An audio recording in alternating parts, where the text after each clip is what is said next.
Algorithms भी इसमें देखेंगे कि या सिर्फ बाद में करेंगे? सर काइंडली आप हमें गाइड कर देंगे कि मशीन लर्निंग के जो एल्गोरिदम है हम अपनी सेल्फ प्रैक्टिस कैसे कर सकते हैं? मसला ये है कि अगर आपको न्यूरल नेटवर्क आता है, देखो असल चीज एल्गोरिथम नहीं है, असल चीज है सॉल्यूशन। आपको ये डिसाइड करना है कि आप सॉल्यूशन डेवलपर बनना चाहते हैं या मशीन लर्निंग के रिसर्चर, ये डिसाइड करें पहले। तो अगर आप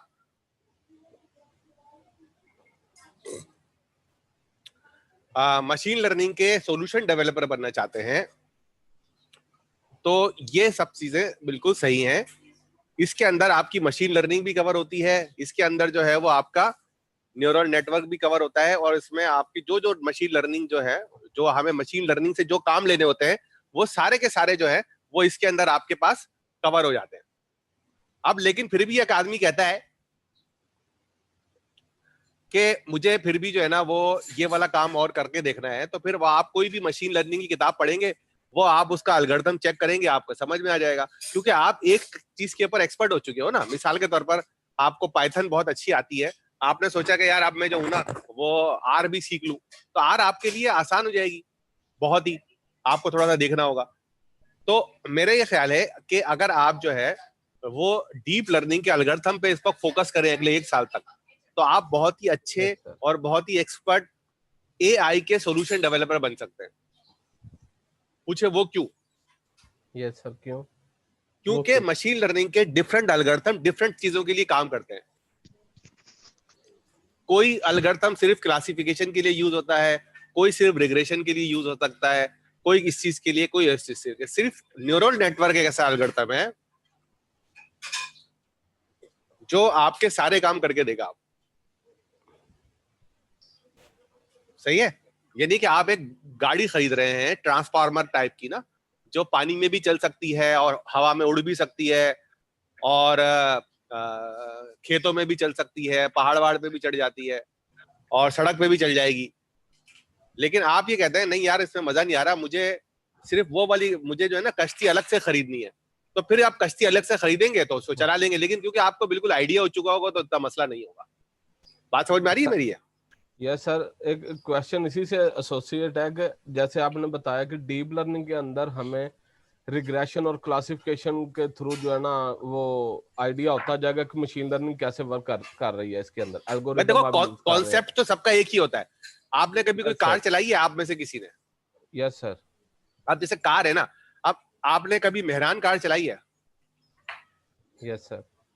अब अगर आप मेहरान कार चलाएं या फरारी चलाएं, उसकी बेसिक्स तो सेम ही होगी ना।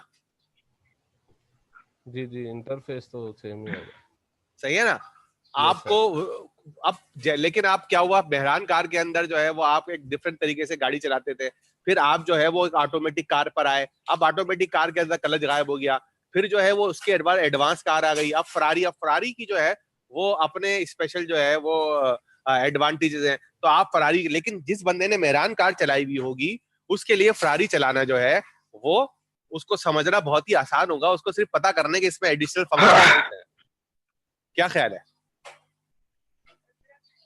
होगा नहीं होगा? Yes sir.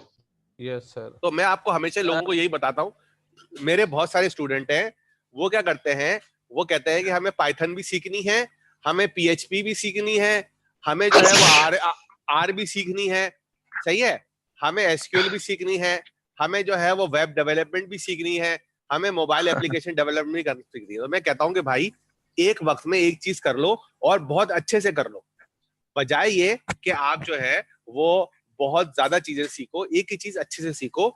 अभी अपना फोकस आप पूरी इस डीप लर्निंग पे कर लें, जब आप इसके डीप लर्निंग के एक्सपर्ट हो जाएं तो हम चौथे क्वार्टर कर लें, उसके बाद अब आप देखेंगे कि यार मुझे आप क्या रिग्रेशन करने की जरूरत है हो सकता है कि आप ना करें, मतलब मुझे जो भी काम करना होता है, मेरे तो 4-5 काम है ना मशीन लर्निंग के जो आपने क्वार्टर 1 में पढ़े होंगे। एक है क्लासिफिकेशन, ठीक है, और एक है रिग्रेशन, और एक है अनसुपरवाइज्ड लर्निंग। ये तीनों काम आपको डीप लर्निंग करके दे देती है। अब मुझे एक बंदा बोलता है यार मुझे काम करके दे दो, तो मैं उसके लिए कोई नया एल्गोरिथम नहीं सीखता, बल्कि मैं क्या करता हूं कि मैं उसको बोलता हूं अच्छा भाई ठीक है आपको क्या काम कराना है। उसने कहा भाई ये काम कराना है, मैंने कहा भाई ये तो क्लासिफिकेशन से होगा, उसने कहा कर दो। तो मैं उसमें जाता हूं और उसमें डीप लर्निंग का क्लासिफिकेशन का कोड उठाता हूं और उसके ऊपर जो है वो उसको सॉल्यूशन बना के दे देता हूं। क्या ख्याल है, सही है बात, सही है गलत है? जी सर, लेकिन वो क्वेश्चन अभी भी वो एक है कि क्लासिफिकेशन में जैसे एल्गोरिदम है उसमें अब कुछ और आ जाते हैं, हम नेव बेस का यूज कर लेते हैं या फिर लॉजिस्टिक रिग्रेशन का है तो ये क्लासिफिकेशन के हमें अच्छा कैसे आइडिया होगा? पहले तो आपने डीप लर्निंग का जो मुकाबला है वो नाइव बेस से कर नाइव बेस की तौहीन कर दी। सर वो बस नहीं नाइव बेस की नहीं, सॉरी डीप लर्निंग की तौहीन कर दी आपने। नाइव बेस जो है वो technically speaking machine learning algorithm ही नहीं है। मतलब यार कोई एग्जांपल दे देते हैं, एसजी बूस्ट दे देते हैं, बंदे को हौसला तो होता है कि अच्छा बंदा लेकर आ रहा है। आपने भी जो एग्जांपल दी है नाइव बेस की डायरेक्ट जाकर, वो हमारी इस किताब में ये लिखा हुआ है कि भाई वो तो मशीन लर्निंग का एल्गोरिथम ही नहीं है। पता है ये वाली बात, ये वाली चीज आपने शायद नहीं पढ़ी लेकिन ये है कि अगर आप यहाँ पर आए देखें तो इसके अंदर जो है ये डिसीजन ट्री, ये यहाँ से शुरू कर रहा है, ये मशीन लर्निंग का एल्गोरिथम है। Decision tree, random forest and gradient boosting machine, वो इनको इससे पहले जो है वो सपोर्ट वेक्टर मशीन के ऊपर लेकर आया आपको, सही है। इससे पहले जो है वो आपको अर्ली न्यूरल नेटवर्क पे लेके गया, और उसके बाद ये किया गया प्रोबेबिलिस्टिक मॉडलिंग। Probabilistic modeling जो है is an application of principle of statistics in the data analysis. This was the one of earlier form of machine learning and it is still used widely to this day. One of the best known algorithm is category is naive Bayes. मतलब वो आपको ये कह रहा है कि भाई बच्चों को समझाने के लिए नाइव बाइस पढ़ाया जा रहा है, लेकिन टेक्निकली स्पीकिंग नाइव बाइस को वो मॉडर्न मशीन लर्निंग के एल्गोरिथम में नहीं डालता। वो किस में डालता है इसको? प्रोबेबिलिटी में, प्रोबेबिलिस्टिक मॉडल में, ठीक है। तो वो इसको इसका जो क्लोजली रिलेटेड मॉडल है जो आजकल चल रहा है उसको हम कहते हैं लॉजिस्टिक रिग्रेशन, जिसके जरिए हम क्लासिफिकेशन परफॉर्म करते हैं। तो बताने का मकसद ये है कि यार एक बंदा जो है वो हार्डली डेविडसन की जो है वो मोटरसाइकिल पे घूम रहा था, आप उसके सामने साइकिल लेके चले गए और बोला देखो यार हमारे पास भी दो पहियों की सवारी तो है ना, तो वो अच्छा नहीं लगेगा ना, नाराज हो जाएगा बेचारा वो। तो इस वक्त अगर कोई इस वक्त न्यूरल नेटवर्क के मुकाबले या टक्कर का कोई मशीन लर्निंग एल्गोरिथम है, वो उसमें से एक जो है वो है एक्जीबूस्ट, और दूसरा कौन सा है? Support vector machine, support vector machine, gradient boosting machine, ठीक है। ये क्या चीज, क्या कह रहे हैं? ग्रेडियंट प्रोपगेशन एक में देखा इसमें ना, ये देखो अभी ये मैं आपको बता तो दूंगा, लेकिन अभी इसमें पेज नंबर बताओ चलो मुझे। ये ऊपर जो पेज आ रहे हैं उसके तो 45 है, दूसरा मैं देख 45 आ गया है ना जी।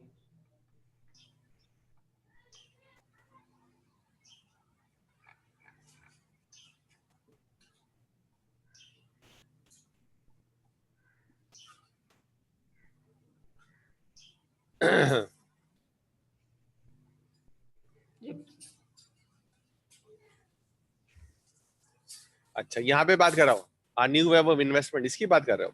इससे थोड़ा सा ऊपर सर, हाँ जी इससे थोड़ा सा ऊपर। अच्छा देखो अब इसको समझने के लिए ये सब चीजें जो हैं ये बड़ी मैंने आपने अच्छी कहा एफर्ट की हुई है।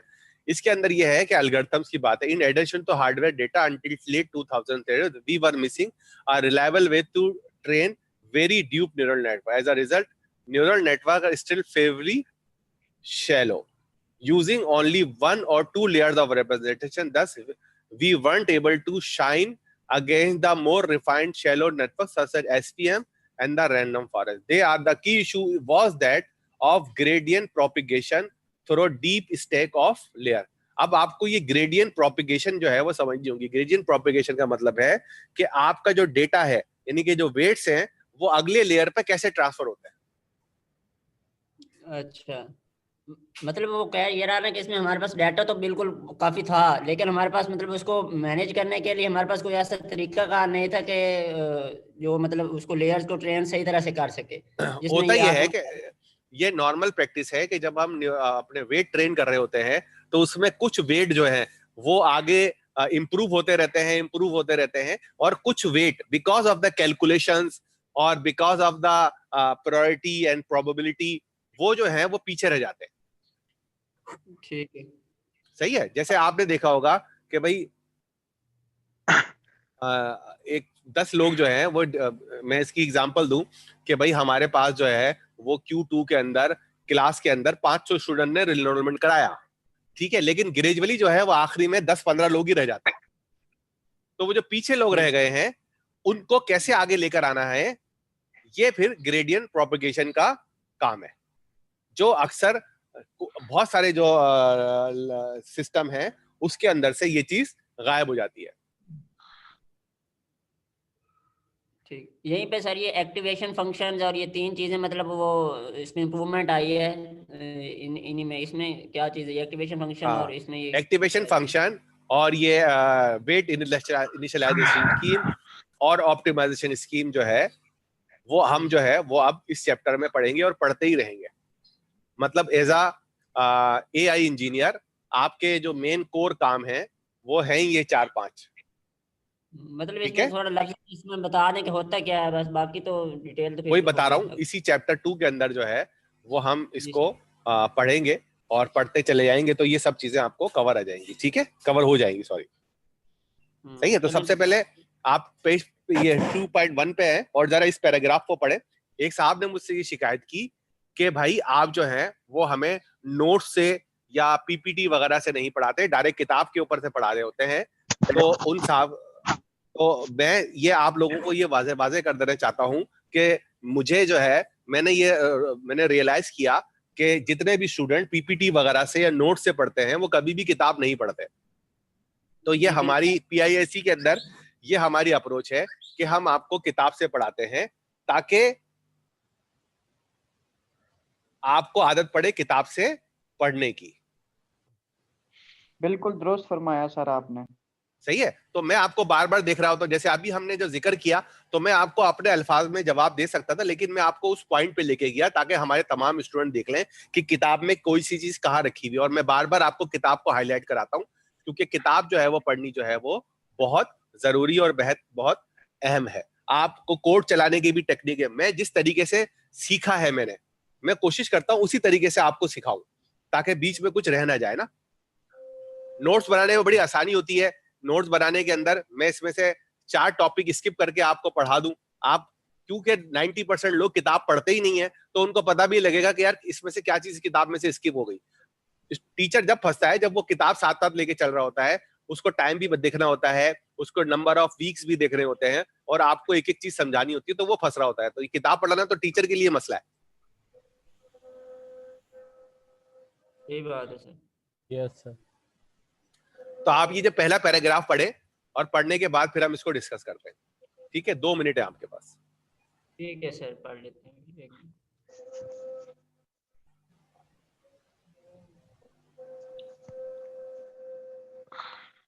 सर वो असाइनमेंट का जो पार्ट 1 है वो उसमें थोड़ी हेल्प चाहिए थी, तो कौन से रिसोर्सेज से हम हेल्प ले सकते हैं?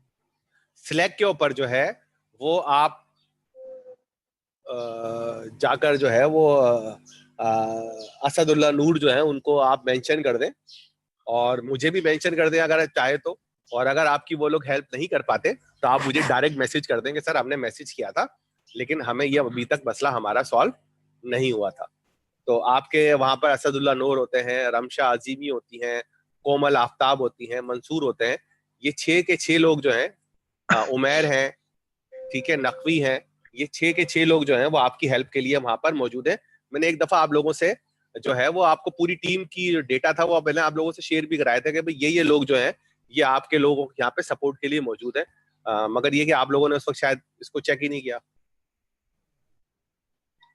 यूजुअली सर पीपल लास्ट मुझसे डायरेक्ट व्हाट्सएप पे या लिंक्डइन पे राब्ता कर लेते हैं तो मैं उनकी क्वेरीज वहीं पे सॉल्व कर हाँ, लेता हूँ। लेकिन क्या तुम मोस्टली सिलेक्ट पे हमारी नहीं क्लास होते के क्या? जो अच्छा वसत तुम आ सिलेक्ट गए? पे बहुत कम, जी मैं तो कब से आप खाना खा रहे थे, मैंने डिस्टर्ब नहीं किया आपको। अच्छा किया। मैं सिर्फ इसलिए तुम्हें ढूंढ रहा था कि ऐसे केस ऑफ इमरजेंसी तुम्हें को होस्ट बना दूं मैं। दूसरी बात है कि यार जी, जी। सिलेक्ट के ऊपर आप लोग नहीं होते, सिलेक्ट पे होना बहुत जरूरी है क्योंकि ये हमारा ऑफिशियल चैनल है ना। ओके तो सर, आप जो लास्ट है डेट ना, बता दें असाइनमेंट की। लास्ट डेट जो है वो मार्च की 5 है। वो अभी मैं वहां पर ऐड भी कर दूंगा, ठीक है, क्योंकि उसके बाद आपके पास एक नई असाइनमेंट आ जाएगी।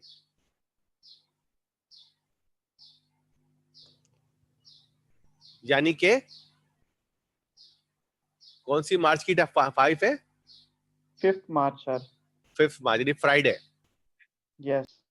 सही है। तो नेक्स्ट असद याद रखना मुझे, ये हमें मैंने डेट अनाउंस कर दी है, सबके लिए ये वाली डेट हो जाएगी 5 तक। अगर जो जमा नहीं कराएंगे उनको हम सर 5 ये असाइनमेंट पांडास की होगी या डीप लर्निंग की अभी जो आप शेयर पांडास करेंगे? की। अभी तो डीप लर्निंग की तो मेरे ख्याल से लॉन्च भी नहीं की है। जी जी सर, ठीक है सर, थैंक सर अच्छा अटेंडेंस जी, लेनी चाहिए अभी।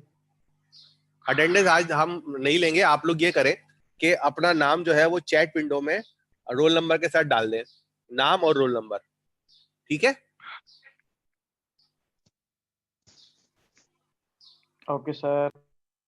अपना नाम और अपना रोल नंबर जो है वो चैट विंडो में डाल दें, हम उसको अटेंडेंस के तौर पर उसमें से डेटा निकाल लेंगे। सही है, जबरदस्त।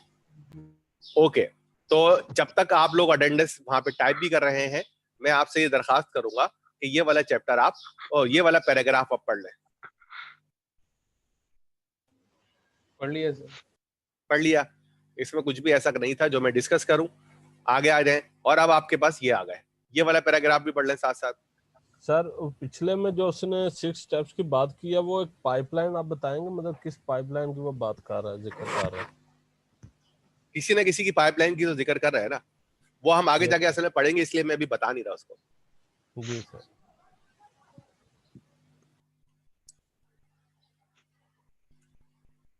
ठीक है ना। इसमें देखो वो एक चीज कह रहा है, यहाँ पे देख रहे हैं इसको,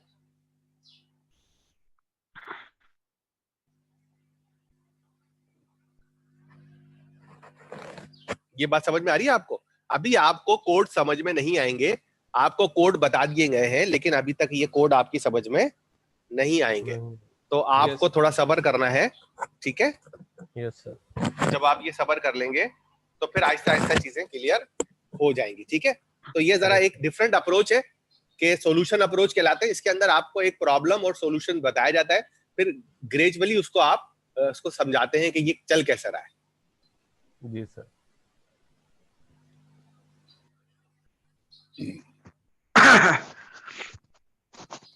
अच्छा, आप लोगों से दरखास्त है कि आप लोग जो है वो माइक जो है वो म्यूट कर दिया करें बात करने के बाद जांच से, ताकि ये वाला मसला ना हो। ओके। अच्छा असद, तो स्लैक के ऊपर यार थोड़ा सा इनको देख लेना एक आजकल, ठीक है। सर ये पूछे तो सही, पूछने वाले तो हों सर। बस जो आप पूछने लोग वाले वो प्राइवेट नंबर भी दिया हुआ है मैंने, पूछने वाले होते हैं डायरेक्ट नंबर पे कांटेक्ट कर लेते हैं मेरे। ओके गुड यार। अच्छा असद, जो तुमने मुझे नंबर दिया हुआ है वो प्राइवेट वाला नंबर है या वो पब्लिक वाला नंबर है? सर सबका मतलब मेरा अपना एक ही नंबर चलता है, वो मैंने सबको दिया हुआ है। ओके, नहीं नॉर्मली ये होता है कि आजकल के लोग जो हैं खुसूसन यंग जनरेशन 2 नंबर रखती है ना, एक पब्लिक नंबर जो पब्लिक वाले दो टीचर्स को, दोस्तों को, और एक प्राइवेट नंबर जो स्पेशल लोगों को देने के लिए होता है। नहीं नहीं, ऐसा स्पेशल कोई बंदा अभी तक आया ही नहीं है जिंदगी में। ओके, अब वो टेंशन देता नहीं है ना लेना कि उसमें सर।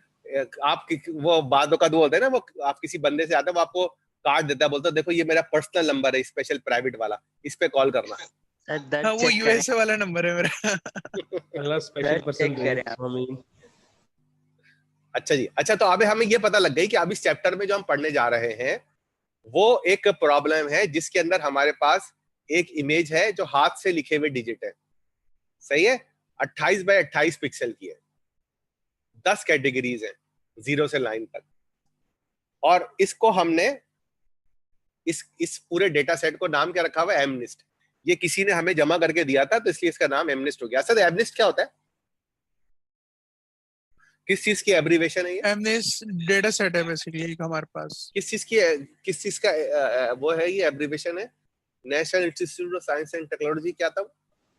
स्टैंडर्ड्स एंड टेक्नोलॉजी नीचे लिखा हुआ है। अच्छा लिखा हुआ है, सॉरी यार मैं देखा ही नहीं।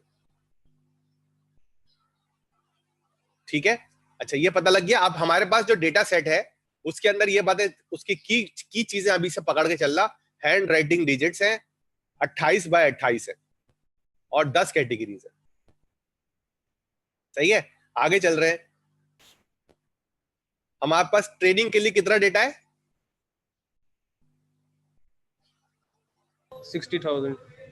अब मुझे बताओ कि अगर फर्ज करें एक पिक्सल, फर्ज करते हैं एक पिक्सल अगर 1 बाइट में आता हो, तो कोई मुझे बता सकता है कि ये 28,000 इमेजेस को मेमोरी में स्टोर करने के लिए कितनी मेमोरी चाहिए?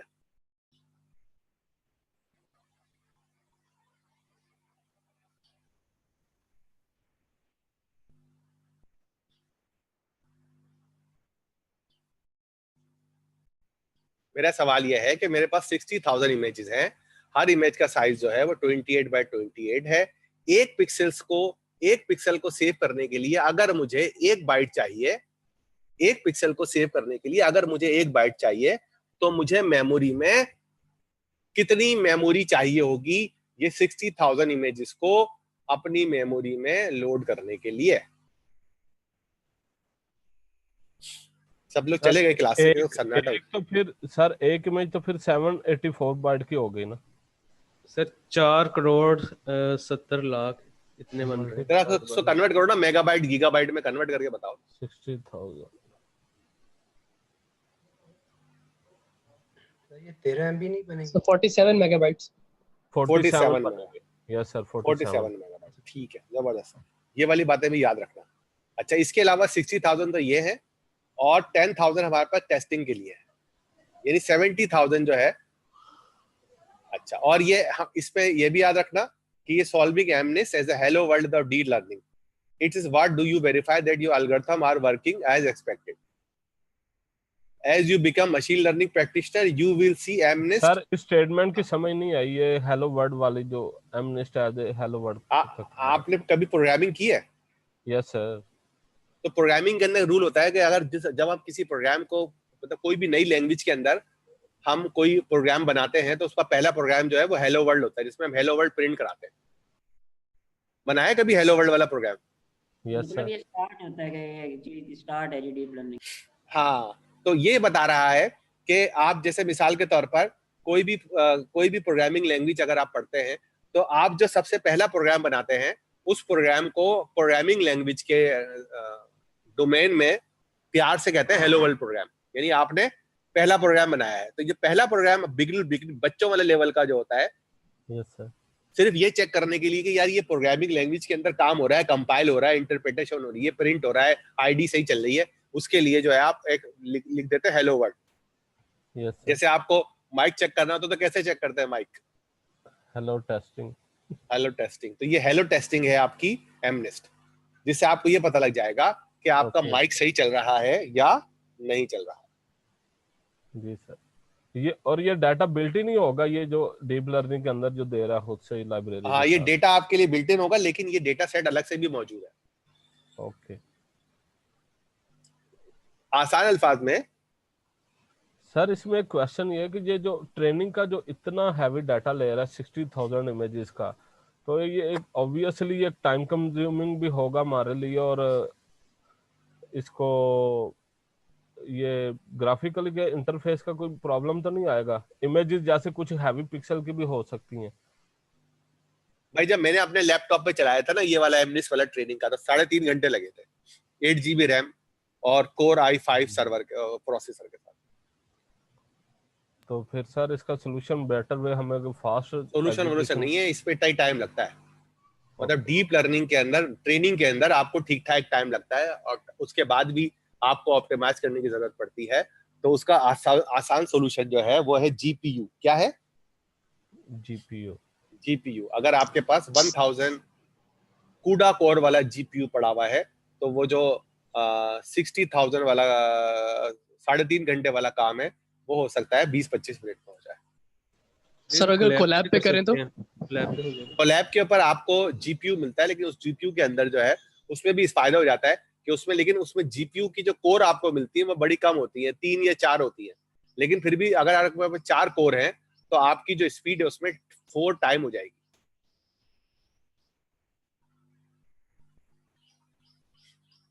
और सर जो AWS में सर्वर वगैरह मिलते हैं, अगर जीपीयू वाला है, असल में प्रोसेसर जो है अमूमन जैसे एक वक्त में कितनी प्रोसेसिंग हो सकती है आपके, अगर 4 कोर है तो 4 कोर के अंदर, इसके अंदर अगर आपके पास ये 60,000 इमेजेस हैं तो 4 कोर जो है वो बड़ी स्पीड में चलता है, 2.8 गीगाहर्ट्ज पर सेकंड की स्पीड पे चलता है। इसका मतलब क्या हुआ कि वो जो है वो बहुत सारी इंफॉर्मेशन बहुत फास्ट प्रोसेस कर देगा, लेकिन फिर भी टाइम लगता है ना आपको, क्योंकि डेटा बहुत ज्यादा है।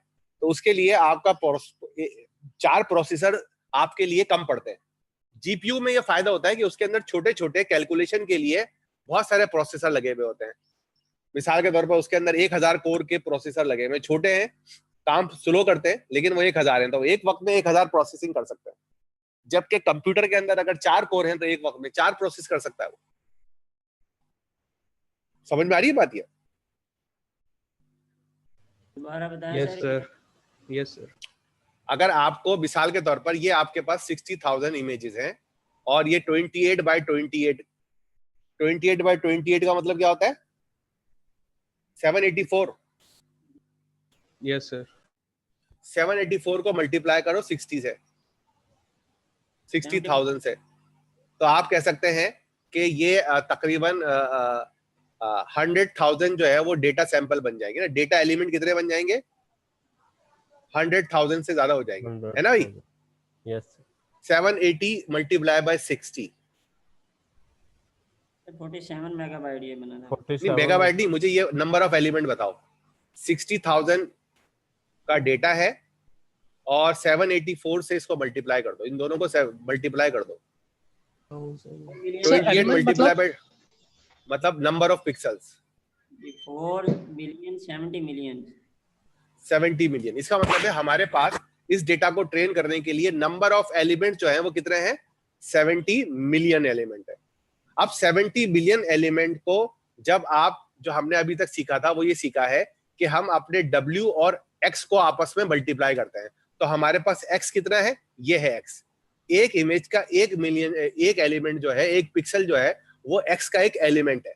इसका मतलब है मेरे पास जो है वो 70 मिलियन जो है, 70,000 नहीं 70 मिलियन जो है वो एलिमेंट है जिनको मुझे W से मल्टीप्लाई करना है। कितने एलिमेंट है मेरे पास?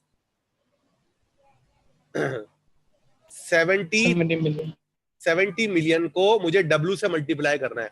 तो मेरे पास मल्टीप्लीकेशन का काम कितना हो गया? यानी मेरे पास मल्टीप्लीकेशन के ऑपरेशन जो है वो 70 मिलियन है।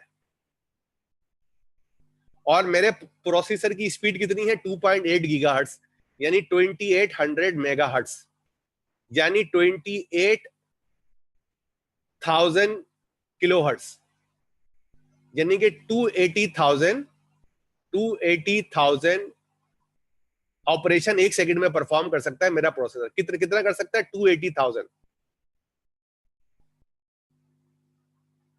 सही है? इसका मतलब ये हुआ कि अगर मैं अपने प्रोसेसर को ये एक मर्तबा चलाने के लिए दूंगा तो कंप्यूटर को ये, अगर मेरे पास 280,000 है, इसका मतलब है 1 बिलियन के भी 4, तो इसका मतलब है अगर 1 बिलियन डेटा होगा तो मेरे सीपीयू को की एक कोर को प्रोसेस करने में तकरीबन 4 सेकंड लगेंगे। अगर मैं 1 बिलियन डेटा को 1 मिलियन रैंडमली इनिशियलाइज W से मल्टीप्लाई का ऑपरेशन परफॉर्म करूं तो उसके अंदर आपके प्रोसेसर को 4 सेकंड लगेंगे। समझ में आ रही है बात? 1 बिलियन के लिए। और हमारे पास कितने हैं? 78 है ना भाई? कितने? 74। चलो कर लो, 74 मल्टीप्लाई बाय 4 तो कितने हो गए भाई? ये 296 नहीं 74 को आप मैंने 296 हो गए, ठीक है। इसको आप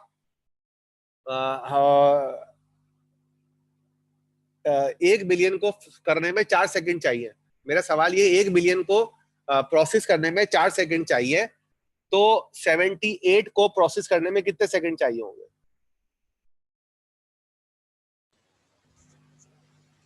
312। 312 सेकंड। Yes sir. पक्का? बाकी सब अग्री है इसके ऊपर? कैलकुलेटर से किया। बाकी सब अग्री है इस बात पर? Yes sir. यस सर, इसका मल्टीप्लाई मतलब करेंगे उसको। हाँ, तो लेकिन हमारे पास तो एक मिनट में 60 सेकंड होते थे, कितने मिनट तक चलेगा? 5.2। 5.5 मिनट रख लो। इसका मतलब ये हुआ कि आपका ये एक ऑपरेशन जो है वो जब एक प्रोसेसर पे चलेगा तो 5 मिनट चाहिए आपको। अगर आपके पास 4 प्रोसेसर लगे हुए हों तो हो सकता है कि और एक सारे प्रोसेसर एक साथ आप चला दें, जबकि उसमें एक आधा प्रोसेसर नहीं भी चल रहा होता, तब भी जो है वो आपको कम से कम 5 मिनट तो लगेंगे। राइट और रॉन्ग? Yes sir. अब अगर आपके पास न्यूरल नेटवर्क के अंदर 10 नोड है, 10 नोड है, तो 5 ढाई 50, तो इसका मतलब ये हुआ कि 50 मिनट चाहिए एक नोड, एक लेयर के वो प्रोसेस होने में, अगर आपके पास 4 प्रोसेसर लगे हुए। समझ में आ रही है बात? ये सुन रहे हो? सो गए सब सुनते सुनते? Yes sir. किस किस को समझ में नहीं आ रही? सर अच्छा, शुरू में तुम्हारी समझ में नहीं आ रहा था। समझ में आया। अच्छा, सब पर कंटिन्यू करें, समझ में अब आना शुरू हो गया, पहले नहीं आ अब रहा आगे था। शुरू हो गया।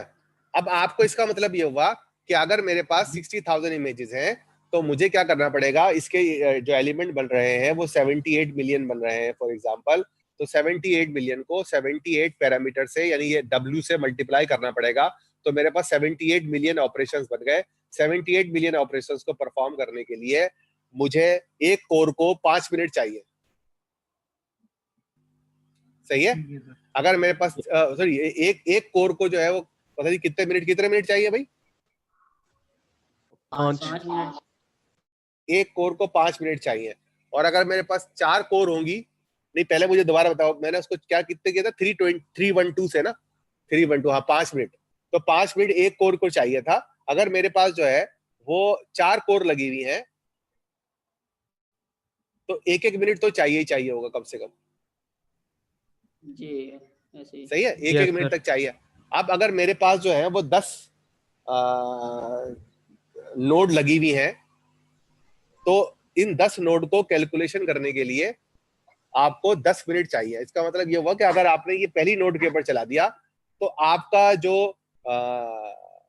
सिर्फ 10 नोड की बात कर रहा हूं, तो 10 नोड के ऊपर आपका कंप्यूटर जो है वो सारी कोड इस्तेमाल करने के बाद 10 मिनट के लिए हैंग हो जाएगा। आपको ऐसा लगेगा हैंग हो गया।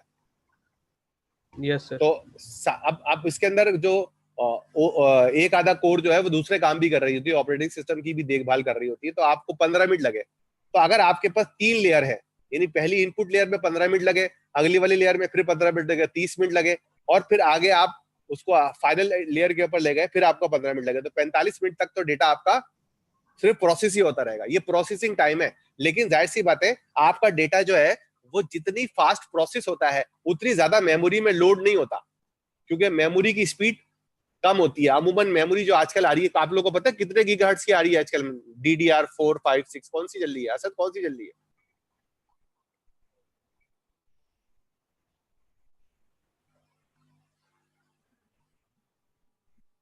असद सब सो गए। जी सर। मैं कह रहा था यार कौन सी मेमोरी चल रही है आजकल? DDR5 चल रही है, 4 चल रही है? DDR4 आ रही है। 4 आ रही है। क्या DDR2 स्पीड होती है? 4 5 भी क्या है स्पीड? हम्म? क्या स्पीड क्या मतलब होती है? DDR4 की की बताओ। स्पीड क्या है? कितने पता करो जीबी तो की चाहिए उस? जीबी छोड़ो, इंटरनेट पे उसकी मेगाहर्ट्ज में स्पीड बताओ। तुम एज ए इलेक्ट्रॉनिक्स इंजीनियर छोड़ो, सोचो। DDR5 जो है वो 51 GB पर सेकंड है। और DDR4?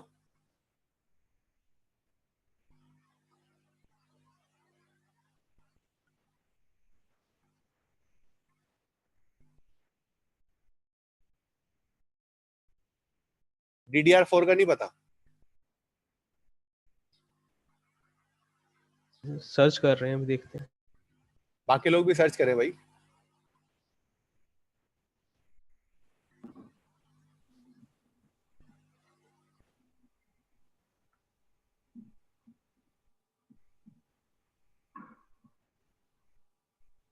क्या निकला भाई? कुछ निकला? अंदाजे से बता दो।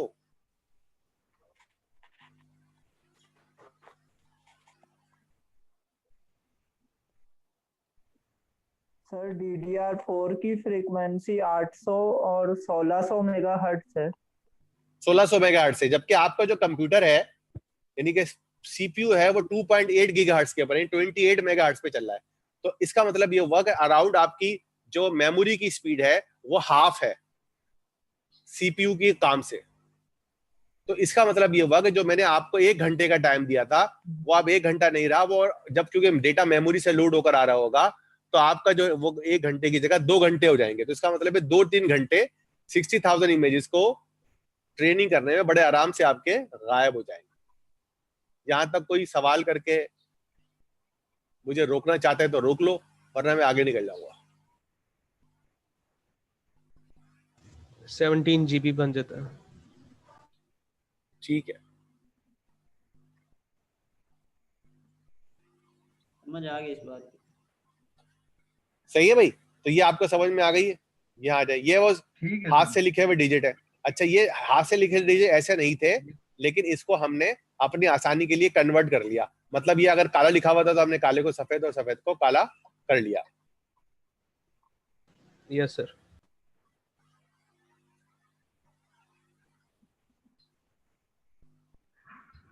सही है जनाब। अब ये वाली कमांड आपको समझ में आती है? इंपोर्ट कर रहे हैं सर हम डेटा सेट को। हाँ, ये एक लाइब्रेरी है हमारी और उसके अंदर से हम ये इंपोर्ट कर रहे हैं। अच्छा, अगर आपको ये वाली चीज समझ में आ गई है तो क्या ये वाली चीज समझ में आती है? यही तक करना, आगे मत जाना। और उसके साथ ये वाली ये एक डेटा है हमारा, ये हमारा एक मेथड है जिसका आउटपुट आकर सेव हो जाएगा यहाँ पर और यहाँ पर। अब मेरा ये सवाल है कि इसमें से ये क्या चीज है? ये सर हमारे 60,000 इमेजेस जो है दूसरे लेबल्स हैं। नहीं, मुझे टेक्निकल बात बताओ, पाइथन में ये क्या चीज है? ये आप जो रिटर्न वैल्यू करा रहे हैं ये ब्रैकेट में लेके, इसका मतलब क्या है? ये एलिमेंट्स नहीं होंगे, ये टपल्स कह रहे हैं आप? नहीं, आप मुझे बताएं, पूछे नहीं, सवाल नहीं पूछ सकते, बता सकते हैं आंसर। इसमें फंक्शन होता है दोनों टपल्स ही रिटर्न होते हैं इस ब्रैकेट। ये फीचर्स है हमारे जो इंडिपेंडेंट, जो हमने जिसके ऊपर कर रहे हैं ट्रेनिंग।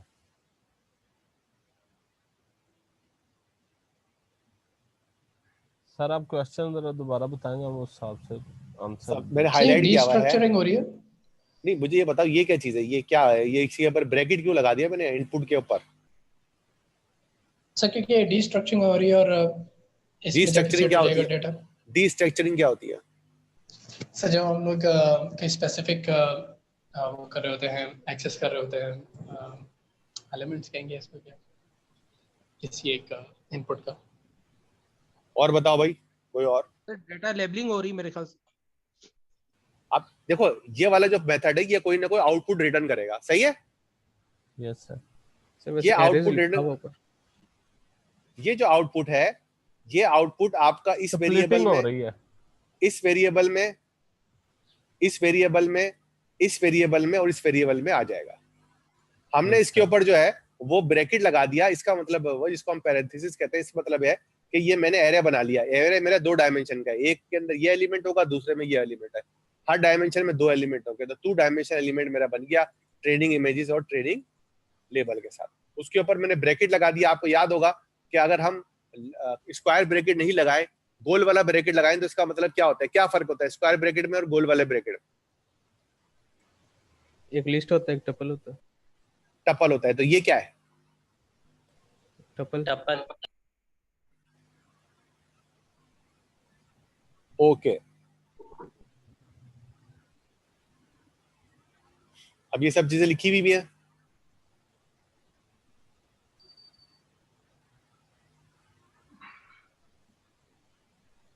ये मॉडल को हम टेस्ट कैसे करेंगे और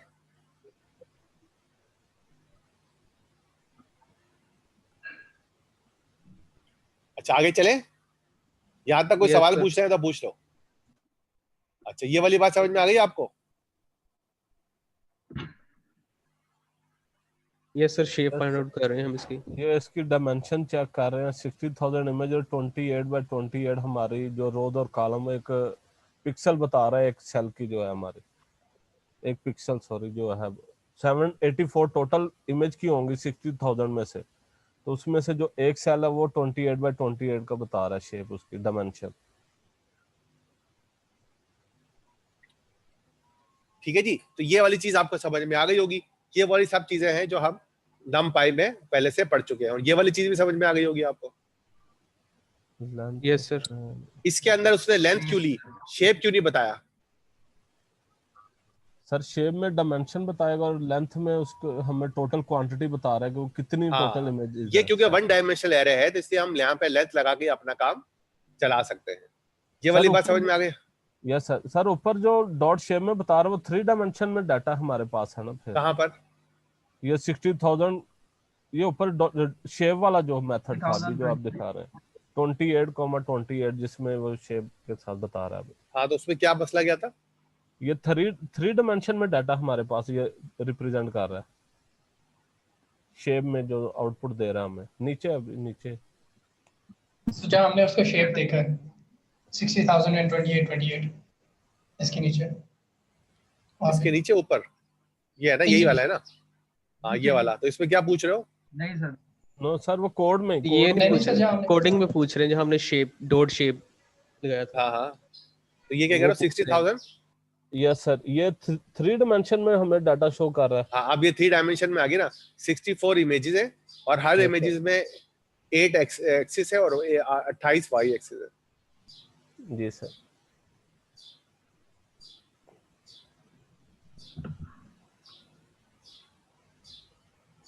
ये ट्रेन के लेबल उसने कितने ये रैंडमली वो जनरेट कर रहा है, क्या उसमें कर रहा है? किस चीज को? इधर ही यहाँ पे जहाँ पे आपका कर्सर है ट्रेन लेबल्स, वो उसमें एक रे उसने रिटर्न की है ना, इसमें ये 60,000 नंबर होंगे, रैंडमली हैं या क्या? इसमें क्या मतलब ये किस तरह से? साफ बात समझ में नहीं आई मुझे आपकी। मैंने कहा ये ट्रेन लेबल्स क्या रिटर्न कर रहा है हमें? एक रे रिटर्न कर रहा है, उसमें जो नंबर आ रहे हैं वो किस हिसाब से आ रहे हैं? जब हम, मुझे एक बात बताओ, जब हम मशीन लर्निंग को कोई डेटा देते हैं तो क्या क्या चीजें देते हैं मशीन लर्निंग को? डाटा प्रोवाइड कर रहे होते हैं, उसमें 3 मेन चीजें होती हैं ना उसमें देने के लिए स्टार्ट में।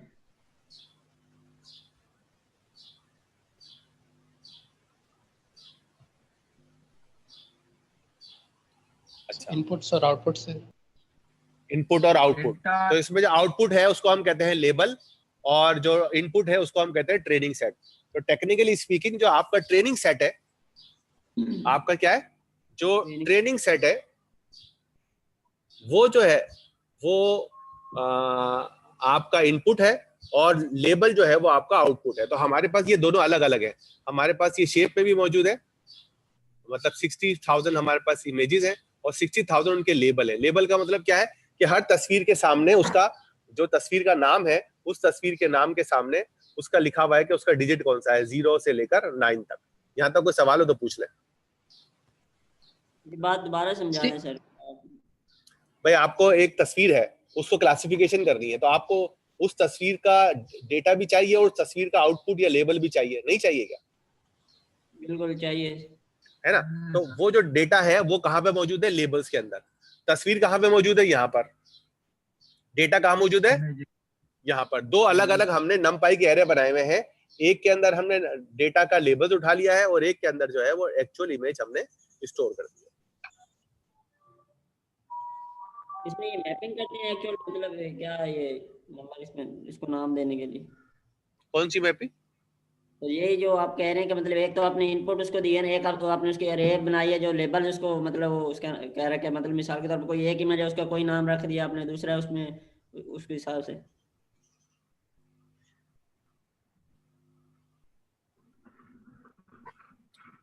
हाँ बिल्कुल सही है। तीसरी कमांड हमें सिर्फ ये शो कर रहा है कि क्या क्या लेवल्स है हमारे पास, ट्रेन लेवल्स जब हमने चलाया था। ट्रेन लेबल जब हम ये वाली कमांड चलाते हैं तो शायद आपको याद होगा कि जो NumPy का एरे है वो शुरू की 5-10 वैल्यू इसमें से लाकर रख देता है। ठीक है? और यही चीज हमने टेस्ट डेटा के साथ भी कर ली। वैसे इसके अंदर 60,000 लेबल्स होंगे। हाँ देखो, आपने लेंथ पे देखा, लेंथ के अंदर जो है हमारे पास लेबल कितने? 10,000। 10,000। ये टेस्ट के है। और ट्रेन के लेवल कितने हैं? 60,000। सही है। जितना हमारे पास इनपुट होगा उतना ही आउटपुट होना चाहिए। ऐसा नहीं हो सकता इनपुट आपके पास 10,000 है और लेबल आपके पास 5,000 है।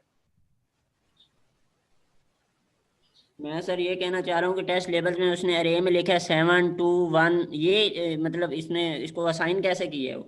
ये तो हम आउटपुट बताइए कि हमें ये चाहिए तो हम बताएंगे इसको खुद ही कि इसको असाइन हमें देखो, आप हमने भी लास्ट चैप्टर में पढ़ा था कि मशीन लर्निंग में हम रूल निकलवाते हैं और रूल निकलवाने के लिए हम अपना डेटा इनपुट देते हैं और उसका आउटपुट भी देते हैं।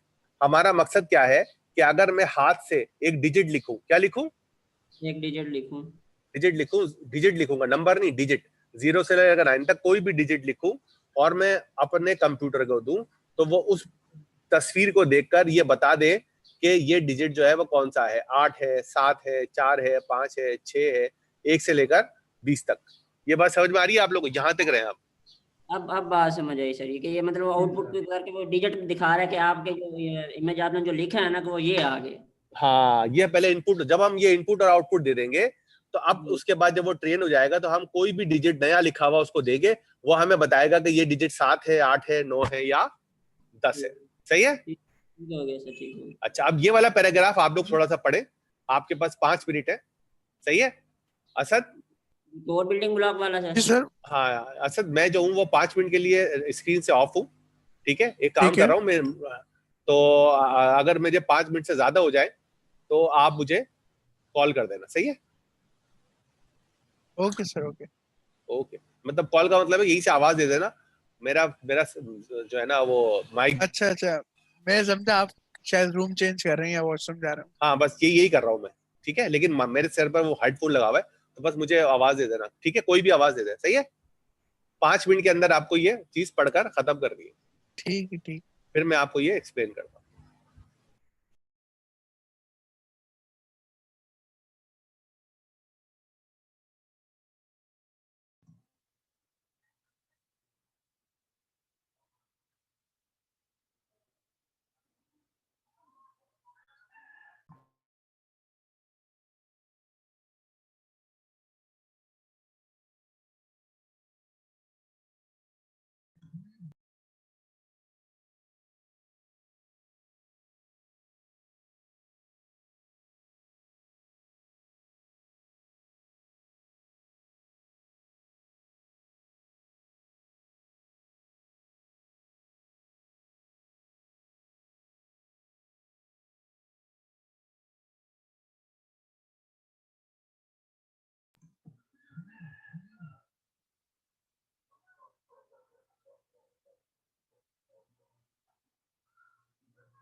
जी जनाब, तो आप लोगों ने उम्मीद है ये पढ़ लिया होगा और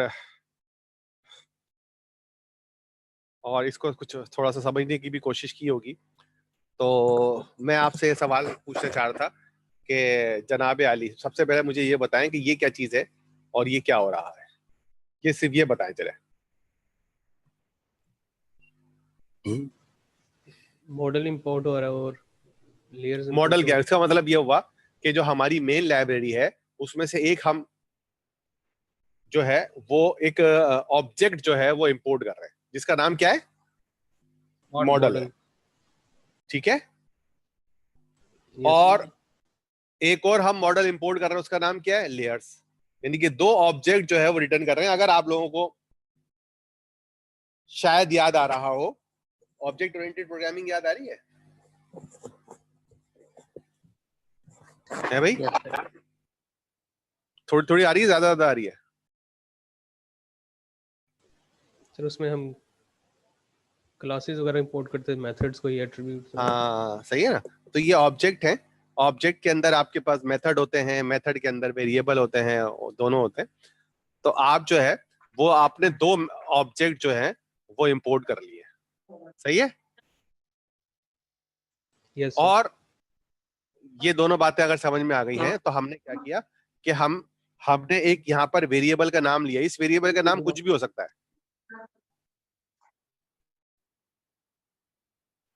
हमजा मतीन, हमजा मतीन, आप मेरी आवाज सुन रहे हैं?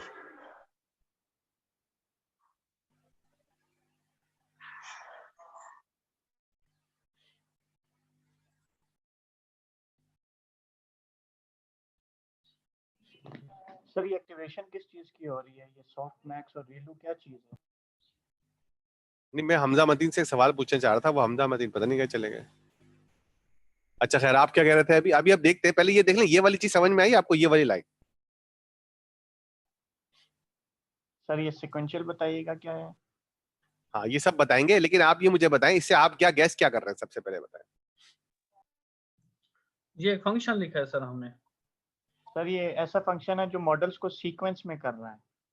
आपने क्या किया कि ये एक मॉडल का आपका एक मेथड है जिसके जरिए आपको एक रिटर्न वैल्यू मिलेगी, और वो रिटर्न वैल्यू क्या होगी? एक और ऑब्जेक्ट होगा। ऑब्जेक्ट ओरिएंटेड प्रोग्रामिंग जो है वो आज घर पे जाकर दोबारा पढ़नी है। ऑब्जेक्ट ओरिएंटेड प्रोग्रामिंग के अंदर आपने बताया कि मॉडल डॉट सीक्वेंशियल आपको क्या रिटर्न कर रहा है? एक ऑब्जेक्ट रिटर्न कर रहा है, और उस ऑब्जेक्ट को आपने एक वेरिएबल में स्टोर कर दिया। इस वेरिएबल का नाम नेटवर्क भी हो सकता था, इस वेरिएबल का नाम हमजा मतीन भी हो सकता है, कुछ भी हो सकता है। लेकिन मैंने यहाँ पर क्या किया हुआ है, इसका नाम क्या रखा हुआ है? इसका नाम नेटवर्क रख दिया। नेटवर्क क्यों रखा हुआ है? क्योंकि हम न्यूरल नेटवर्क पे काम कर रहे हैं, तो इसका नाम हमारा नेटवर्क है। तो हमारा जो नेटवर्क है वो सीक्वेंशियल है। सीक्वेंशियल का मतलब क्या है कि वो सबसे पहले पहली वाली लेयर को प्रोसेस करेगा, फिर दूसरी वाली को करेगा, फिर तीसरी वाली को करेगा। ठीक हो गया सर। सही है? Yes sir.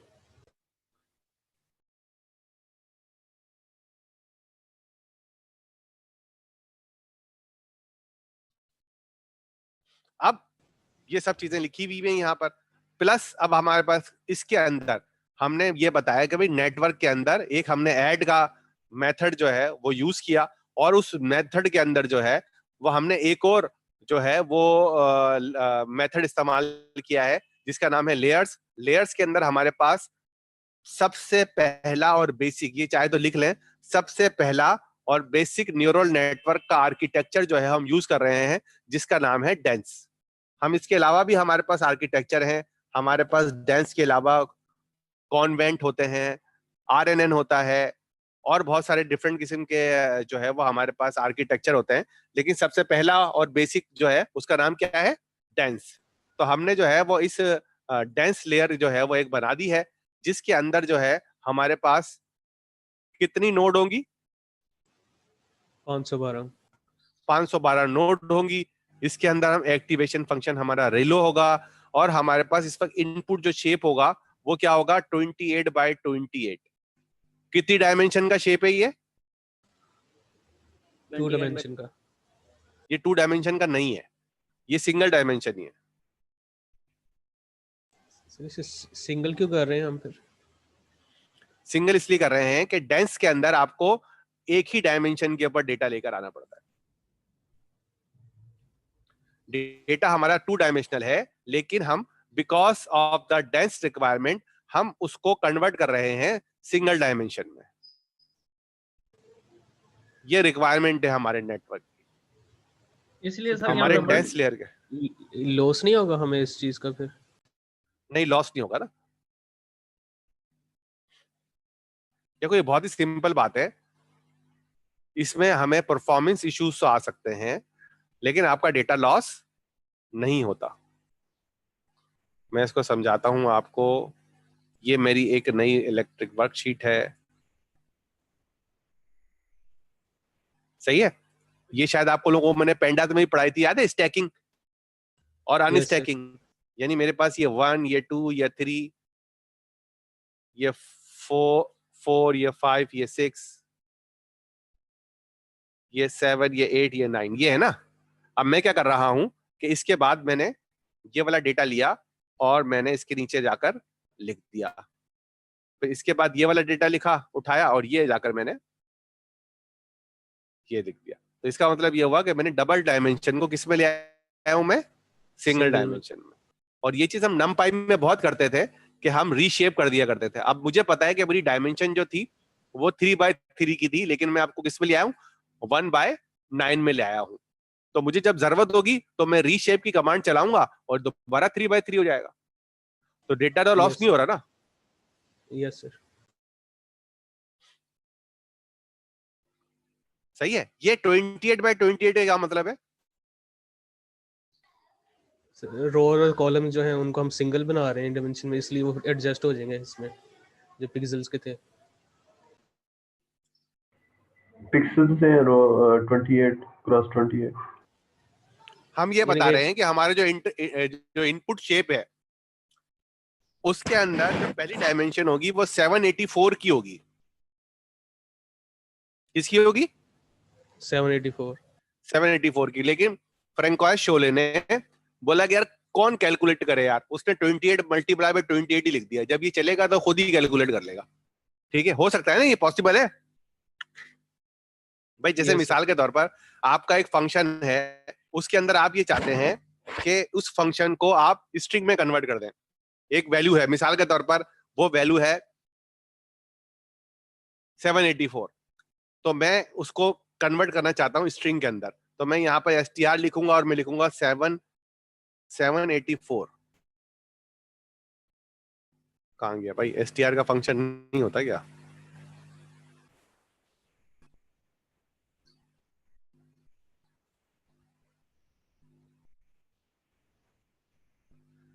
क्या लिखूं मैं इसको? जुपिटर नोटबुक में अगर आप फर्ज करें कि अगर आप ये लिख दें equal x is equal to str और उसके अंदर लिख दें 784, तो क्या होगा? कन्वर्ट हो जाएगा? होगा नहीं होगा? हो जाएगा है भाई, हो जाएगा ना। और अगर मैं इसकी जगह पर ये लिख दूं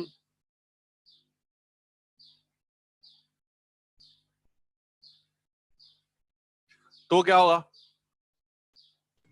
तब भी हो जाएगा। कोई फर्क पड़ेगा? बस सही है। तो यहाँ पर ये कन्वीनियंस मेथड जो है वो हमने अप्लाई किया हुआ है कि भाई बजाय ये कि हम जो है वो इसको डिटेल में करें, हमने यहाँ पर ये एक्सप्रेशन लिख दी है, ये खुद ब खुद ही कन्वर्ट हो जाएगी। ठीक है जनाब। अब जाकर अच्छा, ये हमारे पास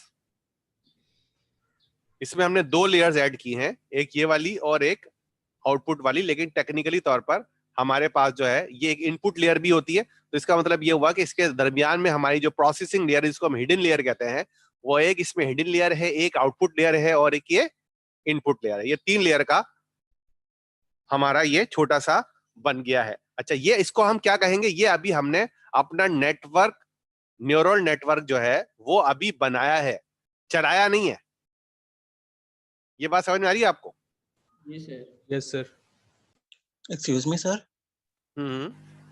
सर ये 512 का एक बार बता दें कि ये जो फर्स्ट लेयर है इसमें 5 और 2 लिखा हुआ है, ये क्या चीज है एग्जैक्टली? ये नोड्स है। नंबर ऑफ नोड्स कितनी होंगी इसमें?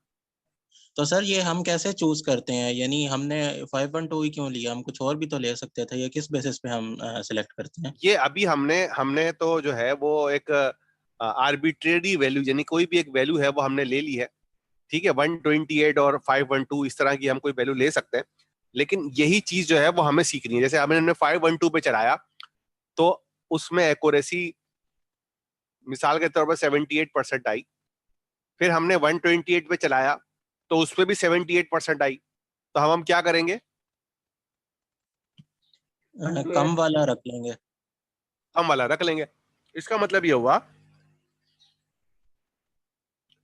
कि आप आहिस्ता आहिस्ता इसको मिनिमम या मैक्सिमम के ऊपर लेकर जा सकते हो। आप इसको 10 भी कर दें, लेकिन हो सकता है 10 करने से आपकी एक्यूरेसी कम हो जाए, तो आप इसको बढ़ाते और कम करते रहेंगे, ठीक है। अच्छा, यानी हिट एंड ट्रायल से ही आती है, एम्पिरिकली हमें एग्जैक्ट पता चलती है। ये आपको आखिरी में, जब आखिरी में जाएंगे तो फिर आहिस्ता आहिस्ता आपको आइडिया होंगे, लेकिन ये टेक्निकली तौर पर हिट एंड ट्रायल से आती है, क्योंकि आपका नेटवर्क तो एक ही है, लेकिन पीछे से डेटा जो है वो बहुत चेंज हो सकता है। जैसे मैं आपको बोलूंगा एमनिस्ट, अब एमनिस्ट के अलावा मैं आपको कोई और तस्वीरें दे दूं, सही है, जानवरों की तस्वीरें दे दूं। अब जानवरों की तस्वीरों की वजह से कहानी ये होगी कि आपका सारा का सारा जो स्ट्रक्चर है वो डिफरेंट हो जाएगा। हो सकता है कि जो स्ट्रक्चर एमनिस्ट के ऊपर अच्छा चल रहा हो, वो जो है वो जानवरों की तस्वीरों पे अच्छा ना चले, पौधों की तस्वीरों पे अच्छा ना चले। तो डिफरेंट टाइप के डेटा के अंदर आपको डिफरेंट किस्म का काम करना पड़ेगा।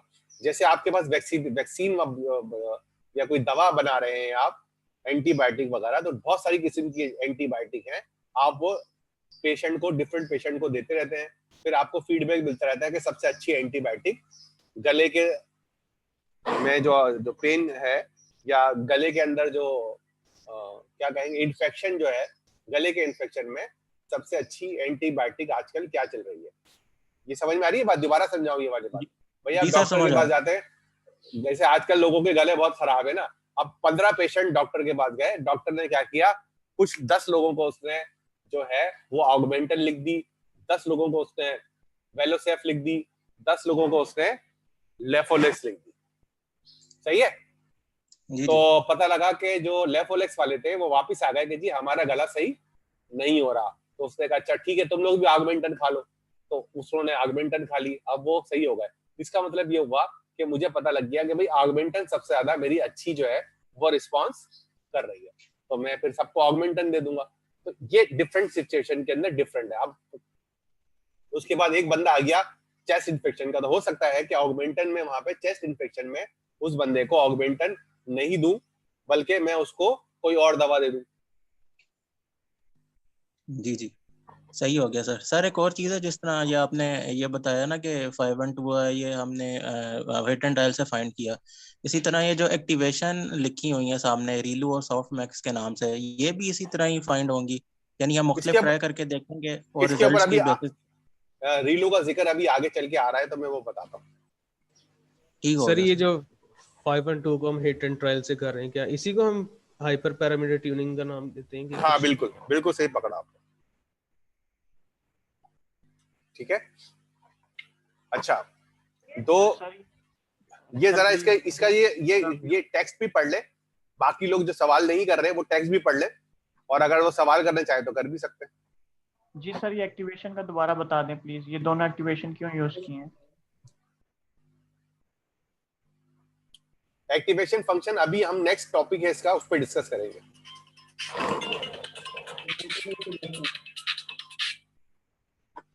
हेलो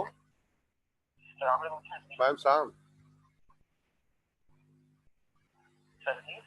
जी जी बोले।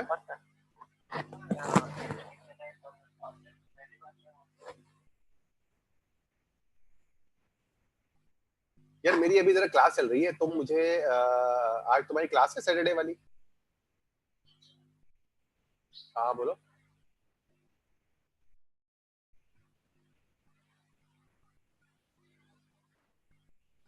ठीक है,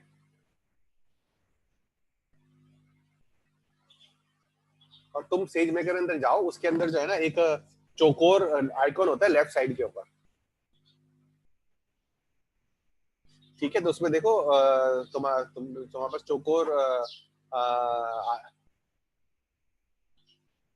अच्छा तुम ऐसा करो कि सेज मेकर के जो है ना उसका जो कंसोल है उसके ऊपर जाओ, वहां पर देखो रनिंग इंस्टेंसेस वगैरह चेक करो, उस पर जाकर रिमूव कर दो।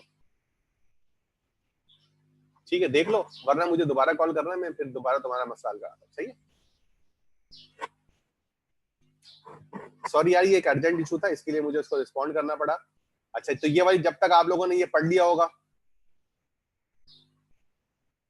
सर अभी इसकी जो रेलू की एक डायग्राम देखी है कि वो माइनस पर वैल्यू हो तो वो 0 कर देता है और उसके बाद ये बढ़ती चली जा रही है, इसका नहीं, मतलब पहले है बताओ कि... ये वाली चीज आप लोगों को समझ में आ गई? ये वाली चीज सर रिप्रेजेंटेशन Yes, sir. का जरा बता देंगे, मीनिंगफुल हमारे लिए किस तरह है? वो खुद अगली लेयर के लिए मीनिंगफुल है, हम इंसानों के लिए मीनिंगफुल है, किस तरह से? अगली लेयर के लिए मीनिंगफुल है, लेकिन आखिर में हमें जो है वो ये जो जब हम इसको आखिरी में आप ये देखें, हमारे पास 512 थी लेकिन आखिरी में हमारे पास 10 है सिर्फ। नहीं समझे? ये 512 नोड्स है? हाँ नोड्स है, लेकिन आखिरी लेयर के अंदर हमारे पास नोड्स कितनी है? 10 है। ये 10 नोड्स हमें 10 आउटपुट देंगी। सेकंड लेयर हमारी आउटपुट लेयर शो कर रही है, थर्ड लेयर कह लें हम इसको, एक इनपुट लेयर भी है इसमें। तो एक इनपुट लेयर, एक हिडन लेयर, एक आउटपुट लेयर है। तो हमारी जो आउटपुट लेयर है वो हमें 10 आउटपुट क्या देगी, और 10 आउटपुट के अंदर हमने जो है एक सॉफ्टवेयर फंक्शन लगाया है। ये सॉफ्टवेयर फंक्शन प्रोबेबिलिटी शो करता है, 0 से लेकर 1 की प्रोबेबिलिटी। ठीक है, ये हम आगे चल के पढ़ेंगे। और इसमें तो ये अब यहाँ पर जो है आपकी रिप्रेजेंटेशन यानी कि डेटा जो है वो आपका उसमें से काम की चीजें निकाल ली जाएंगी जिसको हम रिप्रेजेंटेशन करते हैं, और वो काम की चीजें जो है वो यहाँ पे 10 में जाकर एज ए इनपुट यूज हो जाएंगी। यानी 512 नोड जो है वो अपना इनपुट इन 10 को देंगे। हर इस 10 को कितने इनपुट मिल रहे होंगे? 512। और ये वाली जो नोड है इसको कितने इनपुट मिल रहे होंगे इसमें से हर नोड को? जो स्टार्टिंग में भी हमने इनपुट दिया सर इसका... बोला सर। सर मैं 5 मिनट में आ रहा हूँ। ठीक है। अभी सर आप ये जो first network dot add layer dense 512 वाली ये रिप्रेजेंट कर रही है कि जो हमारी हिडन लेयर थी असल में वही हमारी इनपुट लेयर होगी। सही है, बिल्कुल सही है। जो हम x1 x2 जो हम शुरू में एक उसको 7 12 जो हम इनपुट दे रहे थे वो कंसीडर नहीं होगी। जो हिडन लेयर में डाटा आ रहा है नोड्स के बाद वेट्स को ऐड करने के बाद जो ऑपरेशन हो रहा है असल में वो हमारी इनपुट लेयर शो कर रही है। ये 512 वही है। लेकिन देखो अब ये बिल्कुल आपने बिल्कुल सही बात कहा, लेकिन टेक्निकली तौर पर जब आपसे कहा जाएगा इनपुट लेयर, तो इनपुट लेयर का मतलब क्या होता है कि आपकी वो जो इनपुट्स है उनको इनपुट लेयर कहते हैं। ये जो हमारी जो है वो आप इसको इनिशियल लेयर कह लें, हिडन लेयर कह लें, या आप चाहें तो इसको इनपुट लेयर कह लें। लेकिन इनपुट लेयर का मतलब ये होता है कि आपका जो डेटा है वो इस नोड से आने से पहले एक प्रोसेस होगा और इस नोड को पहुंचेगा, फिर इस नोड के बाद आगे निकलकर दोबारा प्रोसेस होगा।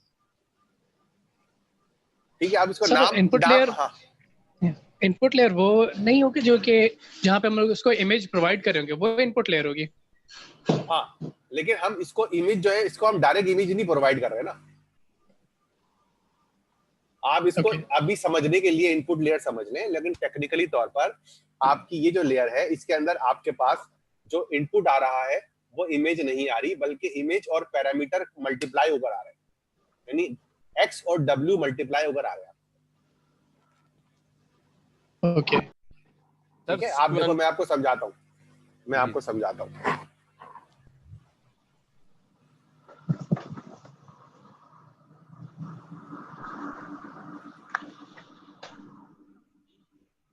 कोई छोटा सा मॉडल अब देखें इस डायग्राम के अंदर अगर आप देख रहे हैं तो इनपुट लेयर ये वाली है, सही है। इसको हम इनपुट लेयर इसलिए कहते हैं कि ये डेटा आप यहां से डेटा इनपुट आ रहा है आपके पास, यहां से जो डेटा है वो आ रहा है, क्या आ रहा है? इनपुट आ रहा है। तो इसलिए इस वाली लेयर को हम इनपुट कहते हैं। यानी आसान अल्फाज में ये जो हमारी इनपुट लेयर है वो हमारा इनपुट है, हमारा इनपुट डेटा है।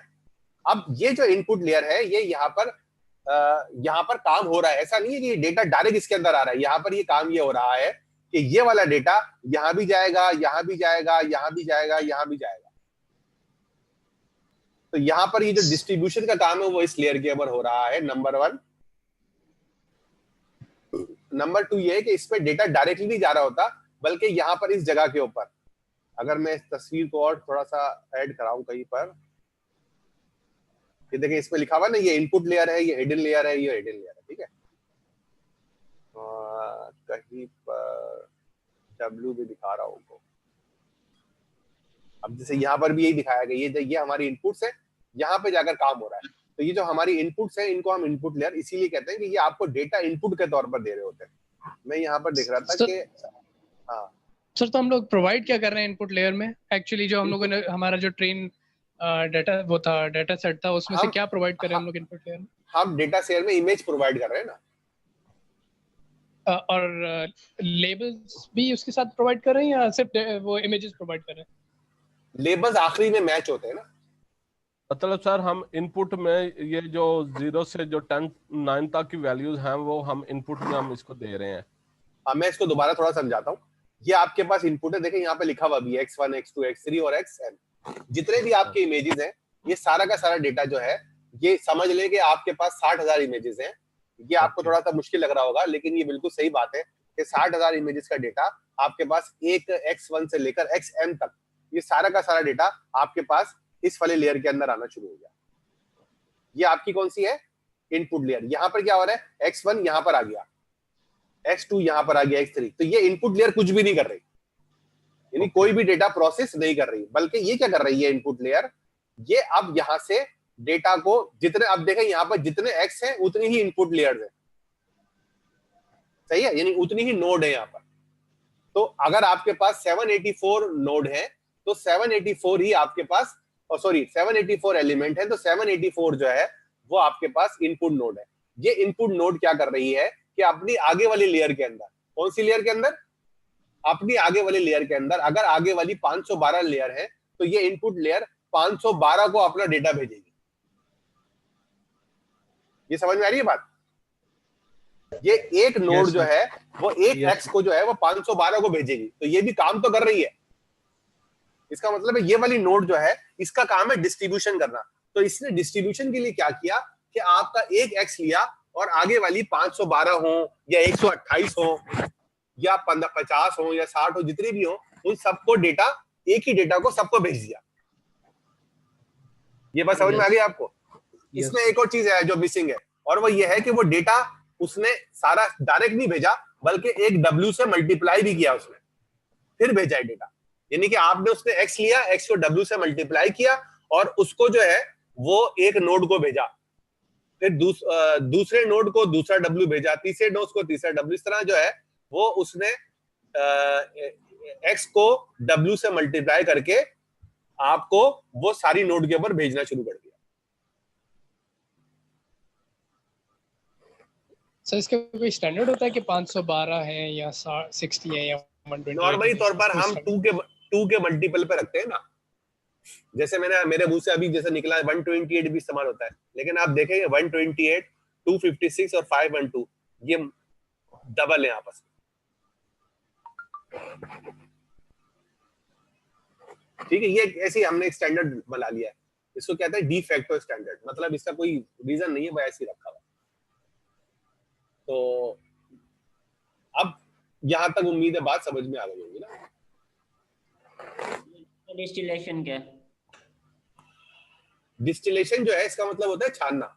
ये डेटा जो है वो हमारा इसमें फिल्टर आउट हो जाएगा। मतलब एक लेयर, वो लेयर वाइज बता रहे? हाँ, मतलब मिसाल के तौर पर मैं आपको बताऊं ना, आपके पास इसकी सोर्स लेयर थी, अगर मैं एक इमेज की बात करूं तो एक इमेज के अंदर जो इनपुट आ रहा है वो 784 आ रहा है, आपने 784 में से 512 निकाल लिया, तो ये डिस्टिलेशन हो गई ना, बाकी छोड़ दिया आपने। सर तो ये फाइनल लेयर में जिस तरह 10 हमारे पास आ रहे हैं प्रोबेबिलिटी स्कोर, तो हमारे हर डिजिट का एक एक प्रोबेबिलिटी स्कोर रहेगा। इसके बाद क्या जो हाईएस्ट जिसका है वो आउटपुट पे जाएगा। ये बिल्कुल आपने बिल्कुल सही पकड़ लिया, और इस काम को ही हम जो है वो क्या कहते हैं, सॉफ्टमैक्स कहते हैं। सॉफ्टमैक्स क्या कहता है कि इसमें जो सॉफ्टमैक्स का जो एक्टिवेशन फंक्शन है वो एक प्रोबेबिलिटी जो है वो जनरेट कर देता है बिटवीन 0 to 1, और ये जो ये प्रोबेबिलिटी है, इस प्रोबेबिलिटी को हम जो है वो आगे भेज देते हैं, जिसकी प्रोबेबिलिटी सबसे ज्यादा होगी हम ये अज्यूम करेंगे कि ये वही वाला डिजिट है।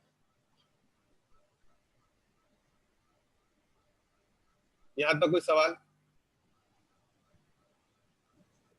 यस सर, ये नीचे है एक A deep learning model is like a sieve for data pre-processing। ये sieve का क्या मतलब है यहाँ पे? मेरे ख्याल से छलनी होता है, चेक करा था इंटरनेट के ऊपर। सर वही ये छलनी होती है, चाय की पोनी वाला जिसे कहते थे। हाँ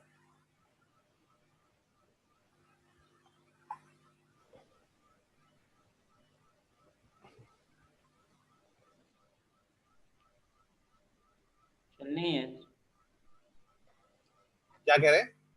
हाँ छलनी है ना, तो बस ये छलनी हो रही है। अब इसके अंदर जो हमारा मशीन लर्निंग का एल्गोरिथम होता है वो एक सिग्नल छलनी जैसा काम करता है, ठीक है। और जो न्यूरल नेटवर्क है वो क्या कर रहा है, डायरेक्ट, मतलब अगर मैं ये पूरी की पूरी लेयर हटा दूं ये वाली, तो आपका न्यूरल नेटवर्क जो है वो एक दूसरी मशीन लर्निंग के एल्गोरिथम की तरह हो जाएगा कि वो, लेकिन इसके अंदर हमने एक लेयर लगाने से क्या किया कि आप हमारी जो छलनी है उसको 2 हिस्सों में डिवाइड किया। पहले हमने उसमें से 512 चूज किए, फिर 512 में से 10 चूज कर लिए। सर जब मशीन लर्निंग की तरह ये वर्किंग कर रहा है वो तो फिर लीनियर हो गया, इसका मतलब है डीप लेयर जो है वो हमारे लिए नॉन लीनियरिटी की फैसिलिटी दे रहा है हमें, हम वो हम डाटा हैंडल कर सकते हैं उसमें। हाँ, यानी कि हमने अपने डेटा को बीच में से कम ब्रेक करके फिर आगे वाली चीजों में लेके जाए।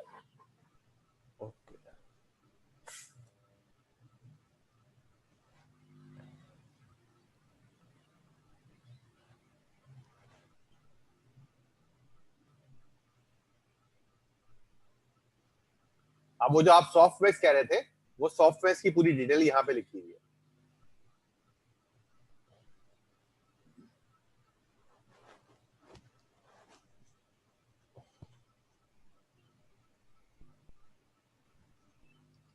यहाँ तक समझ में आ गई? आगे चलूं भाई? Yes sir. Yes sir.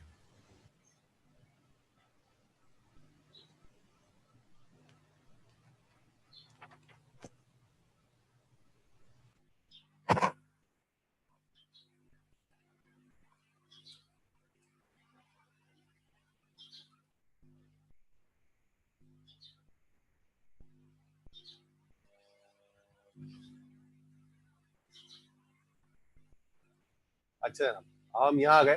अब हमें अपने काम को करने के लिए इसमें पता, to make network ready for the training we need to pick 3 more thing as a part of compilation. Loss function, how the network will be able to measure the performance of the training, and how we will be able to see ये वाली कहानी, optimizer और matrix. ये 3 चीजें हम chapter 1 में ही पढ़ के आ गए थे। अब आप ये देखो कि ये वाली चीज आपको समझ में आ रही है तो ठीक है, वरना मुझसे सवाल पूछ लो।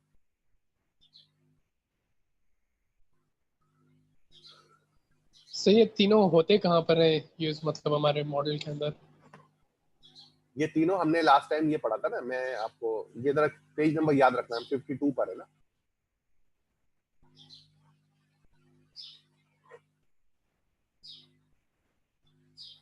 ये ना यहाँ पर ये वाला हमें डायग्राम दी हुई है। इसमें क्या हुआ कि हमने ये वेट को और लेयर के साथ, इनपुट के साथ मल्टीप्लाई किया, सही है। फिर दूसरे लेयर के ऊपर गए, फिर हमने वेट को मल्टीप्लाई किया अपनी लेयर के साथ, और उसके बाद हमने एक प्रिडिक्शन दे दी कि जी हमारे ख्याल से वो जो आखिरी वाली लेयर था जिसके अंदर हमने प्रिडिक्शन दी कि भाई इसके होने के चांसेस हैं 4, ठीक है। उसके बाद जो ये हमारा लॉस फंक्शन है, लॉस फंक्शन क्या कहता है कि ये हमारी प्रिडिक्शन है और ये हमारा टारगेट है। जो हमारे पास एक्चुअल लेबल पड़े हुए होते हैं वो अब काम आएंगे, वो लेबल और जो हमने लेबल जो है वो प्रिडिक्ट किए हैं उन दोनों को कंपेयर किया जाएगा, और कंपेयर करने के बाद जो है वो चेक किया जाएगा कि आपका डेटा कितना सही है और कितना गलत है। जितना ज्यादा गलत होगा आपका लॉस फंक्शन का जो एक स्कोर होगा, लॉस स्कोर, वो उतना ही ज्यादा होगा, ठीक है। तो सबसे पहले हम जब रेंडमली इनिशियलाइज करके प्रिडिक्शन करेंगे तो हमारा लॉस फंक्शन जो है वो कैलकुलेट करेगा एक लॉस स्कोर जो कि बहुत ही ज्यादा होगा। जब ये लॉस स्कोर बहुत ज्यादा होगा तो हम एक और फंक्शन जो है वो अप्लाई करेंगे जिसको हम कहते हैं ऑप्टिमाइजर। ये जो ऑप्टिमाइजर फंक्शन है ये आपको आपके जो इनपुट के जो W है उनमें कोई छोटा सा चेंज लेकर आएगा। वो छोटा सा चेंज जो है वो दोबारा जो है वेट्स को अपडेट करेगा और वेट्स को अपडेट करने के बाद हम प्रिडिक्शन को दोबारा प्रिडिक्ट करेंगे। जब हम दोबारा ये प्रिडिक्ट करेंगे तो हमारा दोबारा हम टारगेट से कंपेयर करेगा हमारा लॉस फंक्शन, और लॉस फंक्शन अब हमें बताएगा कि अब इसका लॉस स्कोर कितना आ गया है। अब लॉस स्कोर जो है वो टेक्निकली थोड़ा कम होना चाहिए, कम आ गया, फिर दोबारा ऑप्टिमाइजर करेगा, फिर आहिस्ता आहिस्ता ऑप्टिमाइजर चलता रहेगा और ये लॉस फंक्शन आपको लॉस स्कोर कैलकुलेट करके देता रहेगा। आखिर में एक जगह पे जाकर आपका लॉस स्कोर जो है वो या तो 0 हो जाएगा, यानी आपकी प्रिडिक्शन जो है वो 100% टारगेट के बिल्कुल बराबर बराबर है, जो आपके टारगेट है वही कर रहे हैं, या लॉस फंक्शन एक लेवल पे जाकर रुक जाएगा। मिसाल के तौर पर 90% पे जाकर रुक गया। अब आप ऑप्टिमाइजर जो है वो वेट चेंज भी कर रहा है, लेकिन आपका जो लॉस फंक्शन है वो 90 के नीचे नहीं जा रहा, 91 पे नहीं जा रहा, 92 पे नहीं जा रहा, 93 पर 90 पे रुका हुआ है। फिर आपने और चेंज किया तो पता लगा कि वो 91 की जगह 89 हो गया। अब आप क्या करेंगे कि इसको आप पीछे लाकर रोक देंगे। आपको पता लग गया कि अब आपका लॉस फंक्शन जो स्कोर दे रहा है ऑप्टिमाइजर की चेंज की वजह से उसमें कोई चेंज नहीं आ रही। तो दो सूरतों में आपका जो खत्म हो जाएगा। एक तो ये है कि आपके जो नंबर ऑफ रिपीटिशन थी वो आपकी खत्म हो गई। आपने बोला था मैं 10 मरतबा 1000 मरतबा चलाऊंगा, तो 1000 मरतबा चलाया आपने, उसके बाद थक गए और आपने ये ज़ूम कर लिया कि भाई अब ये ज्यादा नहीं हो सकता। उसके बाद जो है वो आपने जो है वो दूसरा ऑप्शन क्या हो सकता है कि आपका जो लॉस फंक्शन है वो जो आपको स्कोर दे रहा है वो ऑलमोस्ट 0 के बराबर दे रहा है। इसका मतलब है आप ऑप्टिमल वैल्यू पर पहुंच गए हैं। तीसरा जो है वो आपको बता रहा है कि लॉस फंक्शन जो है आपको लॉस स्कोर दे रहा है वो एक लेवल पे जाकर रुक गया है, उससे आगे नहीं बढ़ पा रहा। आपका लॉस की जो एक्यूरेसी है, या उसके उल्टा कह लें एक्यूरेसी कह लें, आपका जो लॉस है वो कम होते होते 0 की तरफ नहीं पहुंच पा रहा, बल्कि 10 पर या 15 पर रुक गया है। तो ये 3 कंडीशन के अंदर आप ये काम कर सकते हैं। कौन से पेज पे था मैं? 52 पर। यस सर 52 सही है। तो ये 3 चीजें जो है ये आपके तीनों चीजें चैप्टर 1 में लिखी हुई है। उसको हमने दोबारा, अब हमें यह चूज करना है कि किस सिनेरियो के लिए हमारे पास कौन सा लॉस फंक्शन होना चाहिए, कौन सा ऑप्टिमाइजर होना चाहिए और एक्यूरेसी कौन सी हम मैनेज करेंगे। सही, हमारे जो ट्रेनिंग हो रही होती है उसके साथ ही ये लॉस और ऑप्टिमाइजर होते हैं या हम लोग ट्रेन करने के बाद ये चलाते हैं? ट्रेनिंग के साथ ही चलाएंगे ना।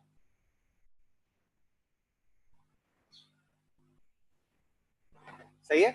और इसके लिए हमारे पास इस नेटवर्क का जो ऑब्जेक्ट है जो हमने पहले बनाया था, यहां बनाया था ना हमने नेटवर्क का ऑब्जेक्ट, ये नेटवर्क का जो ऑब्जेक्ट है ये अगर आप बनाकर चलाएंगे तो उसमें एक मेथड है, उसका नाम क्या है?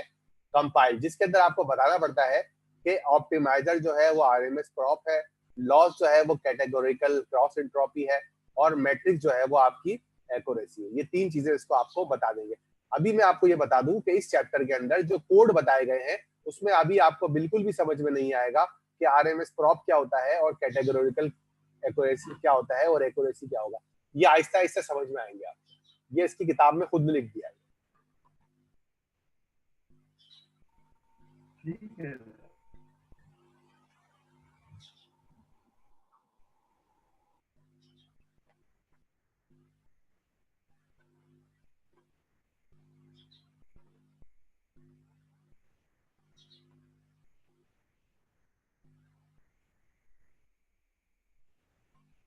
अच्छा, ये वाली चीज समझ में आ गई है।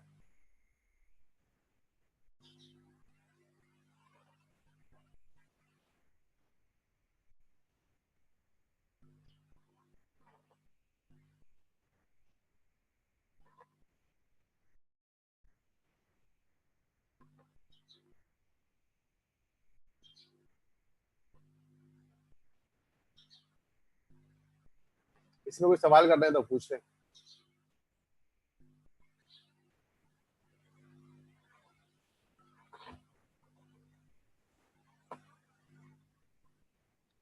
सर इसमें ये एक था सवाल के इंटरवल के तौर पे इसको जो करते हैं शेप। हम सर इसको ग्रे स्केल से हम 0-1 में सिर्फ बाइनरी में सिर्फ हम उसको लेके जा रहे हैं ब्लैक नहीं, एंड व्हाइट में, तो इसमें से ऐसा हमारे नहीं। पास जो ग्रे स्केल की डिटेल्स जो हैं वो हम बाइनरी में लेके नहीं जा रहे हैं, ग्रे स्केल में ये बाइनरी में लेके नहीं जा रहे इसको, हम स्केलिंग कर रहे हैं, कन्वर्जन नहीं कर रहे हैं।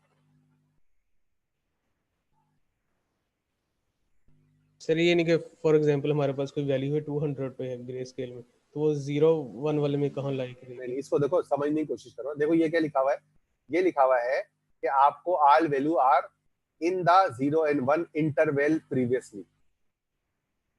प्रीवियसली जो हमारा ट्रेनिंग सेट था उसके अंदर हमारे पास डेटा किस फॉर्म में था, 0 से 255 के इंटरवल में था। ये समझ में आ रही है बात? Yes sir. यानी हमारा डेटा 0 से 255 के दरमियान में था, इसको कहते हैं 0 to 255 इंटरवल। दरमियान में इंग्लिश में क्या कह रहे हैं, इंटरवल। सही है। हमने क्या किया, उसको हमने ट्रांसफॉर्म किया है एक फ्लोट 32 के अंदर, उसमें क्या था, इंटीजर 8 था, फ्लोट 32 के एरे में किया है, जिसके अंदर हमारे पास वैल्यू तो उतनी है 60 28/28, 3 डायमेंशन है, 60,000 एलिमेंट्स है, 28/28 के उसकी फर्दर डायमेंशन है। 3 डायमेंशन के अंदर हमारे पास डेटा है, डेटा अभी भी हमारा 3 डायमेंशन में है, लेकिन हमने अपना एक उसको फ्लोट में कन्वर्ट करके उसको कहां से कर दिया, 0 और 1 के ठीक हो गया सर। मतलब सर ये 0 to 255 तक हमारे पास डाटा था RGB के अंदर। सही है, 8 GB में नहीं था, ग्रे स्केल में था। नहीं, ये 0 से 255 के अंदर जो था वो तो RGB में नहीं था, वो ग्रे स्केल में था। अगर 8 GB में होगा तो मुझे यहाँ 28 के बाद 3 और डायमेंशन लगानी पड़ेगी, रेड, ग्रे और ब्लू। ओके, सही है। तो इसका मतलब ये हुआ कि जो मेरी जो इमेज है वो लाजमी तौर पे ग्रे स्केल में है, अदरवाइज ये इसके अंदर कैसे मैनेज होगी? आप इसमें RGB के अंदर से R डालोगे, B डालोगे या G डालोगे। ओके, सही है। तो इसके अंदर जो है वो मैंने क्या किया, उसकी 0 to 255 को मैंने कन्वर्ट कर दिया 0 से 1 के दरमियान में। कैसे करेंगे, कोई आइडिया गैस है, कोई क्या करेंगे हम? डिवीजन की हुई नीचे 255 से।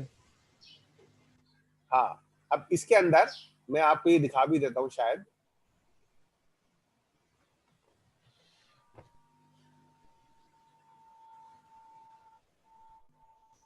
देखो भाई, सवाल कर लिया करो, सवाल करने से क्या होगा कि बहुत सारी चीजें आप लोगों को क्लियर हो जाती है। जो ब्लैंक बैठे रहते हैं उनको बड़े मसाइल का सामना करता है। जैसे ये 1 से लेकर 9 तक, यानी कि तो मैं क्या कर सकता हूं, इसको जो सबसे बड़ा वैल्यू है 9, मैं सबको 9 से मल्टीप्लाई और डिवाइड कर सकता हूं। मैंने क्या किया, 1 को डिवाइड किया,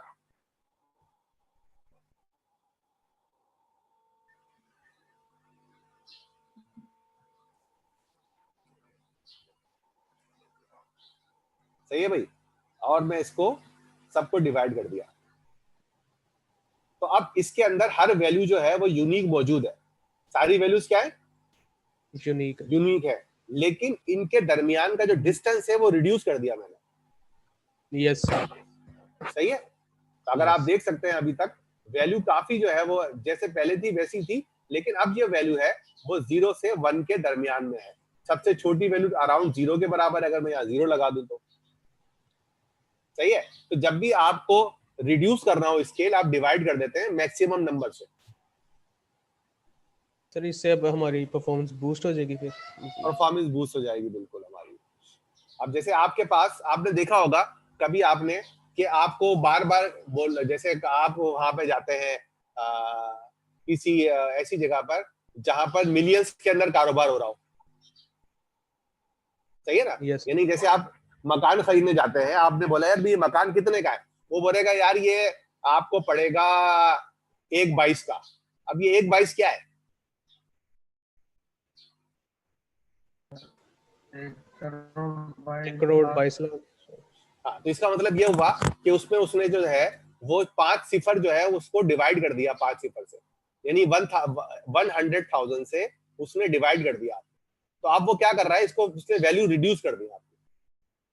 यानी कि अगर मैं आपसे बोलूंगा भाई ये एक मकान जो है वो मिसाल के तौर पर ये एक 100 रुपए का है, ये 200 रुपए का है, ये 300 रुपए का है और ये 400 रुपए का है। ठीक है, अब मुझे इसको रिड्यूस करना है तो मेरे पास क्या आसान तरीका है कि मैं इसको डिवाइड किससे कर दूंगा, 400 से। 400।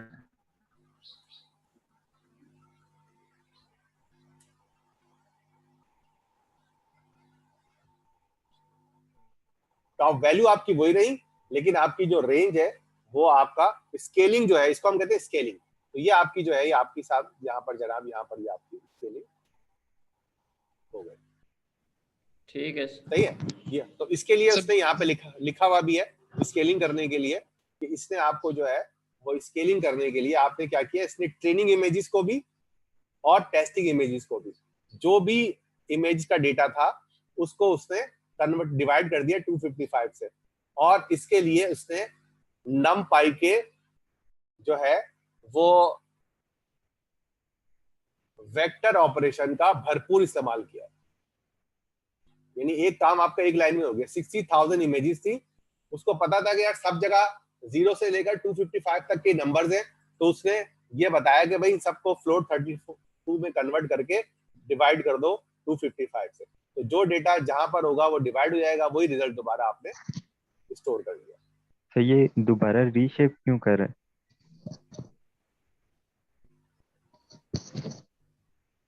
हाँ दोबारा बोलो, क्या कह रहे हो? ये दोबारा रीशेप क्यों कर रहा है उसी शेप के अंदर? हाँ, इसके अंदर इसकी वजह ये है कि जस्ट फॉर सेफ्टी हम कह सकते हैं इसके अंदर कि यहाँ पर ये डेटा जो है वो ये रीशेप हो रहा है, इस चीज को इंश्योर करने के लिए कि ये डेटा जो है इस फॉर्म में मौजूद है या नहीं। आगे चल के हम जो है वो इसको दोबारा दूसरे शेप में लेकर जाएंगे।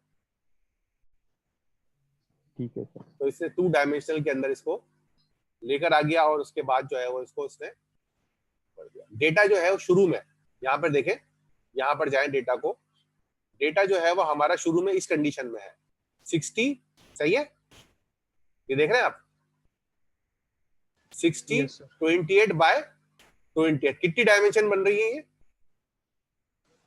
3 डायमेंशन। जबकि हमें कितनी डायमेंशन में लेकर आना है इसको? 2 डायमेंशन में। तो हम 3 से इसको 2 में लेकर आ रहे हैं। तो ये सवाल बड़ा अच्छा आपने कर लिया, इससे मुझे ये चीज समझाने में और आप लोगों को मैं समझा दूं कि भाई देखो यहाँ पर 2 काम हो रहे हैं, एक तो ये स्केलिंग भी हो रही है, और साथ साथ जो है वो आपका डेटा जो 3 डायमेंशन में था उसको मैं 3 डायमेंशन में कौन सा 28 बाय 28 को मैंने उसको 2 डायमेंशन में कर दिया 6000 और 784। यहाँ तक कोई सवाल करना चाहे तो कर ले यार, कोई अगर चैट विंडो पे देख लो उसमें हो सकता है कोई सवाल आया वो। असद वापस आ गए तुम? सर ये हमने रीशेप इसी वजह से किया ना कि जैसे हमने डायग्राम्स में न्यूरल नेटवर्क्स जो देखे हैं उनमें जो इनपुट है वो एक मतलब लिनियर थी, एक स्ट्रेट लाइन होती है। जो हमारा इमेज होता है वो 2D होता है, उसको हमने फ्लैट कर दिया। कौन से वाले न्यूरल नेटवर्क में? कौन से वाले न्यूरल नेटवर्क में? सर मुख्तलिफ जो अभी ब्राउजर के अंदर जैसे एग्जांपल्स आपने खोली थी ना, उसमें इनपुट जो है वो सबकी एक स्ट्रेट लाइन थी ना। कौन से वाले न्यूरल नेटवर्क में? सर जेनेरिक कोई भी न्यूरल नेटवर्क ले लेना। नहीं जेनेरिक नहीं, डेंस के अंदर हम अभी डेंस न्यूरल नेटवर्क पढ़ रहे हैं। सही। जब हम तो सर उसके अंदर हमने कॉन्वोल्यूशन न्यूरल नेटवर्क पढ़ेंगे या आरएनए पढ़ेंगे या और मजीद कोई और नेटवर्क पढ़ेंगे, तो उसमें हो सकता है कि हम ऐसा ना करें। डेंस की तो सिर्फ रिक्वायरमेंट 1 डायमेंशन थी, यहाँ 2 है। हाँ, अगर देखा जाए तो डेंस की जो रिक्वायरमेंट है वो 1 डायमेंशन थी, 1 डेटा थी। तो यहाँ पर देखा जाए तो हमारे पास जो दूसरी डायमेंशन है वो मतलब इमेज की डायमेंशन की वजह से नहीं है, बल्कि नंबर ऑफ एलिमेंट्स ज्यादा है। मैंने अपनी इमेज को 2 डायमेंशन से 1 डायमेंशन में कर दिया है, लेकिन अब वो 1 डायमेंशन का डेटा जो है वो मैं कंपेयर कराऊंगा दूसरी डेटा से, लेकिन मेरे पास नंबर ऑफ एलिमेंट्स जो है वो अभी भी जो है वो क्या है 60,000 ही है। तो मैं 60,000 और ये जो डायमेंशन है मैं इसको एक ही जगह पर रख रहा हूं, तो मेरे पास 2 डायमेंशन बन गई है।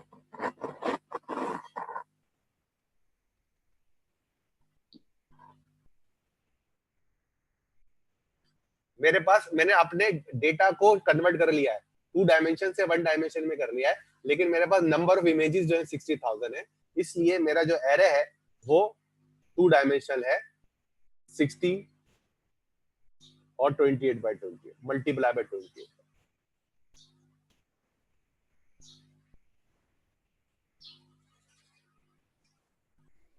सर 28/28 की एक जो इमेज थी उस देखो ये 28, देखो दो चीजें हैं याद रखना यहाँ पर, बड़ी इंपॉर्टेंट बात है। ये इसने 28 मल्टीप्लाई बाय 28 लिख कर ना लोगों को काफी कंफ्यूज किया है। आपको कंफ्यूज नहीं होना है। ये है 20,000, ये है 60,000 28/28। ये बात समझ में आ रही है आप लोगों को? Yes sir. अच्छा,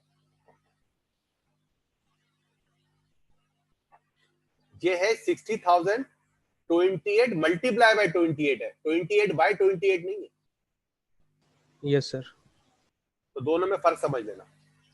यहाँ इसका मतलब है 784, ये असल में बन गया है। अगर मुझे नहीं पता क्या होता है भाई 28 मल्टीप्लाई बाय 28, 782 होता है, 784 होता है। 784। तो ये असल में है 60,000 बाय 784। सर तो ये हम जब ये ट्रेन इमेजेस जब हम डेंस लेयर को ये देंगे तो इसमें से ये 28 मल्टीप्लाई 28 इसको किस तरह पास आउट करेंगे उस लेयर पे हम? 78 के अंदर।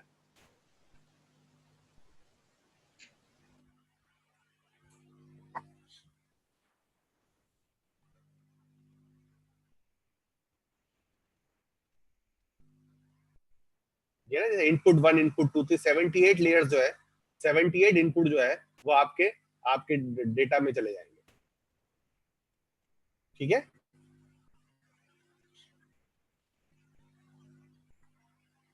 तो सर वो 60,000 जो है हमारे पास नंबर ऑफ इमेजेस उसको इग्नोर कर देगा और 28 मल्टीप्लाई 28 को पिक कर लेगा? नहीं, वो क्या करेगा, आपकी एक इमेज को W से मल्टीप्लाई करेगा, फिर दूसरी इमेज को W से मल्टीप्लाई करेगा, फिर तीसरी इमेज को W से मल्टीप्लाई करेगा, ऐसा 60,000 टाइम करेगा।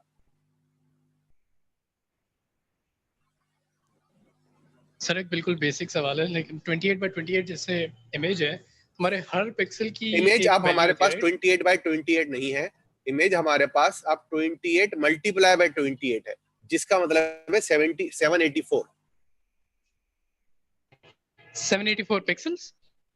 जी, अब हमारे जो इमेज है वो 28/28 पिक्सल की नहीं है, बल्कि 784 सिंगल डायमेंशनल पिक्सल्स के ऊपर आ गई है।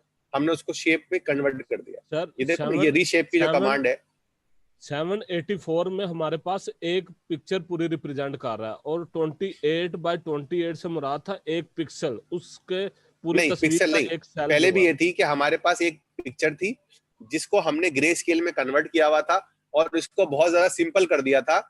हमारे पास जो इमेज थी वो थी 28/28 यानी 28 उसमें x पिक्सेल्स थे और 28 इसमें y पिक्सेल्स थे, यानी कि 28 रोज थी, 28 कॉलम्स थे उसमें।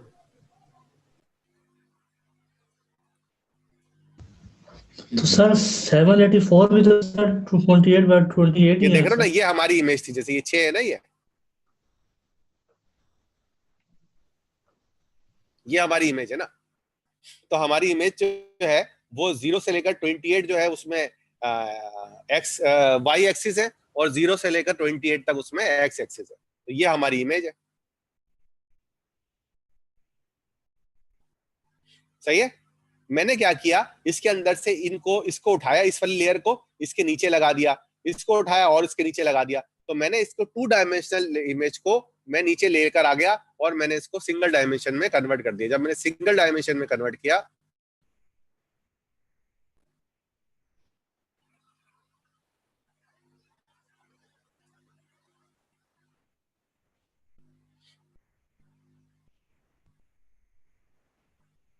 यहाँ कहीं मुझे बता नहीं रहा, लेकिन ये कि मैंने इसको सिंगल डायमेंशन में कन्वर्ट कर दिया। मतलब हम सर वो 2 डायमेंशनल को 1 डायमेंशनल कर रहे हैं, फ्लैटन कर रहे हैं उसको, हम फ्लैटन कर रहे हैं। यार क्या जबरदस्त चीज लिया है, भूल गया था मैं। फ्लैटन कर रहे हैं और इस कमांड से कर रहे हैं। ये numpy की कमांड है, आप चलाएं तो चला के भी देख सकते हैं। मतलब हम एक फ्लैटन का मेथड भी यूज कर सकते हैं या फिर ये रीशेपिंग मैनुअली कर लें numpy के थ्रू। फ्लैटन जब हम करते हैं जब हमें 2 डायमेंशन एरे को 1 डायमेंशन एरे में करना पड़ रहा है। ओके। हम यहाँ पर 3 डायमेंशन एरे को 2 डायमेंशन एरे में कन्वर्ट करते हैं। ठीक है सर, हो गया पॉइंट। मगर ये कि आइडिया आपका अच्छा था, इससे काफी चीजें क्लियर हो गई।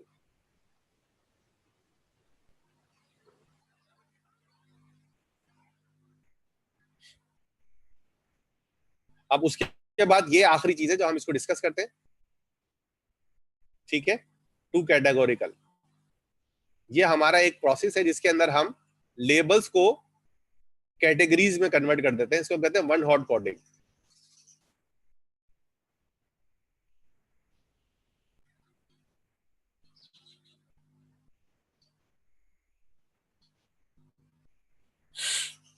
ठीक है, अब मैं इसकी एग्जांपल देता हूं आपको दोबारा।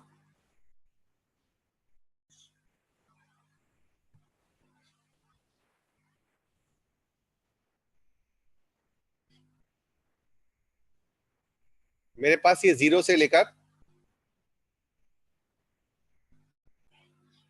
10 डिजिट है, सही है। ये किसी ना किसी नंबर को रिप्रेजेंट करते हैं, लेकिन मसला ये है कि इनकी अपनी एक सिग्निफिकेंट वैल्यू भी है। क्या 1 जो है 2 के बराबर हो सकता है? No, no sir, no. तो कभी भी आप कब कैलकुलेशन करने जाएंगे कंप्यूटर प्रोग्रामिंग में, जबकि यहाँ पर ये सारी वैल्यूज जो है ये आपस में बराबर है, ये किसी ना किसी डिजिट को रिप्रेजेंट कर रही है। जो लेबल है हमारा, ये जो लेबल है, इसका मतलब 3 का मतलब ये नहीं कि ये 2 से, ये बता रहा है कि भाई तस्वीर 3 की है, इसका 2 से कोई ताल्लुक नहीं है। तो इसको संभालने के लिए हम एक मेथड अप्लाई करते हैं, इसको कहते हैं वन हॉट कोडिंग। उसके अंदर हम क्या करते हैं कि हम 0 को रिप्रेजेंट करते हैं 1 0 0 0 0 0। मैं नंबर कुछ कम कर रहा हूं ताकि आपको समझने की कर दे। 1 2 3 4 5 6 7 8 9 10। जो नंबर होगा हम उसके कोरस्पॉन्ड उसको 1 कर देंगे, रिमेनिंग 0 कर देंगे हम। सही है। ओके,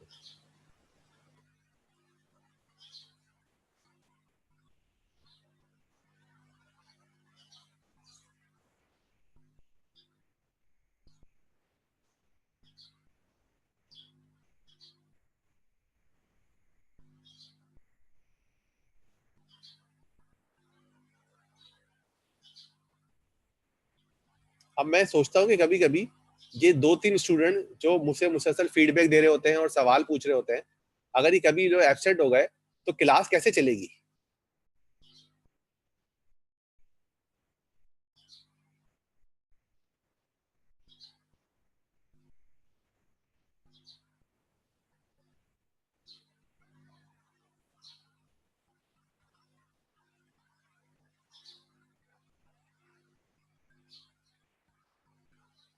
अब इस वन हॉट कोडिंग के अंदर आप अगर ये समझे तो आप देखेंगे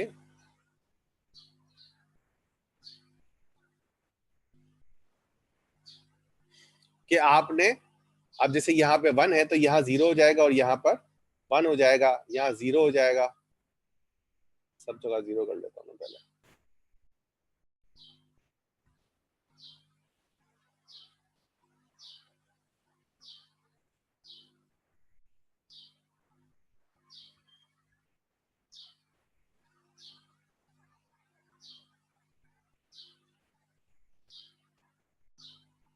सही है, ये मेरी वन हॉट कोडिंग है।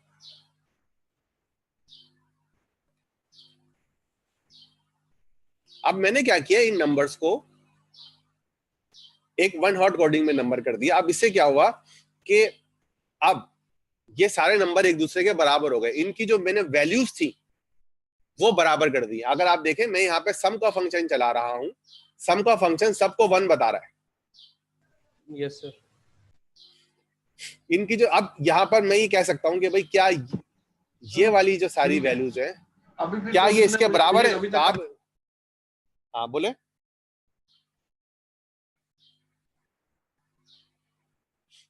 क्या कह रहे थे भाई? अच्छा खैर,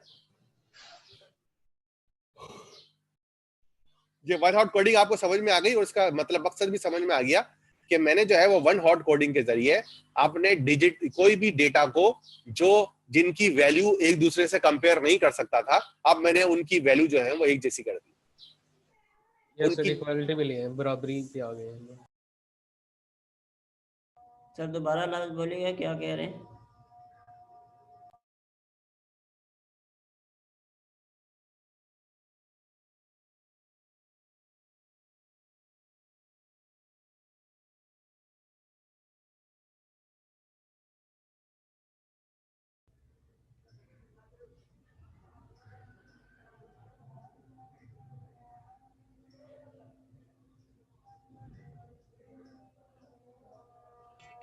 सर डिस्कनेक्ट सर ये डिस्कनेक्ट शायद नहीं है शायद। सर असदुल्ला साहिब होस्ट हैं अब। जी जी आ गए सर। जी आ गए हैं सर वापस। हाँ भाई सॉरी यार, मैं नेटवर्क इश्यूज की वजह से डिस्कनेक्टिंग हो गया था। तो आखिरी बात थी आखिरी क्लास की कि आप देखें इसके अंदर वेटेज यानी इनका वजन जो है सबका, ये एक सबका बराबर हो गया है using the one hot coding. लेकिन अब मेरा डेटा जो है वो एक मेमोरी सेल की जगह 10 मेमोरी सेल में आया है। ये भी याद रखिएगा, इसको आगे जाके हम बहुत फर्दर डिस्कस करेंगे। तो यहीं पर हम अपनी क्लास जो है वो एंड करते हैं। अगर किसी के पास कोई सवाल है तो ठीक है, अगली से क्वेश्चन का अगले वीक जो है वो हम इसको 2.5 से आगे चलाएंगे। मैं कोशिश करूंगा कि फीडबैक सेक्शन जो है वो थर्सडे को दोबारा लॉन्च करूं, वही 10 बजे। तो अगर आप लोग जो है वो विलिंग है तो आप लोग मुझे सिलेक्ट के ऊपर मैसेज कर दीजिएगा कि सर हम विलिंग है, तो मैं स्टार्ट कर दूंगा। ठीक है? Yes sir. ठीक है सर। ठीक है जी, और कोई सवाल नहीं है फिर मैं एंड कर दूं? जी सर। सर फीडबैक सेशन का मैंने मिस किया था।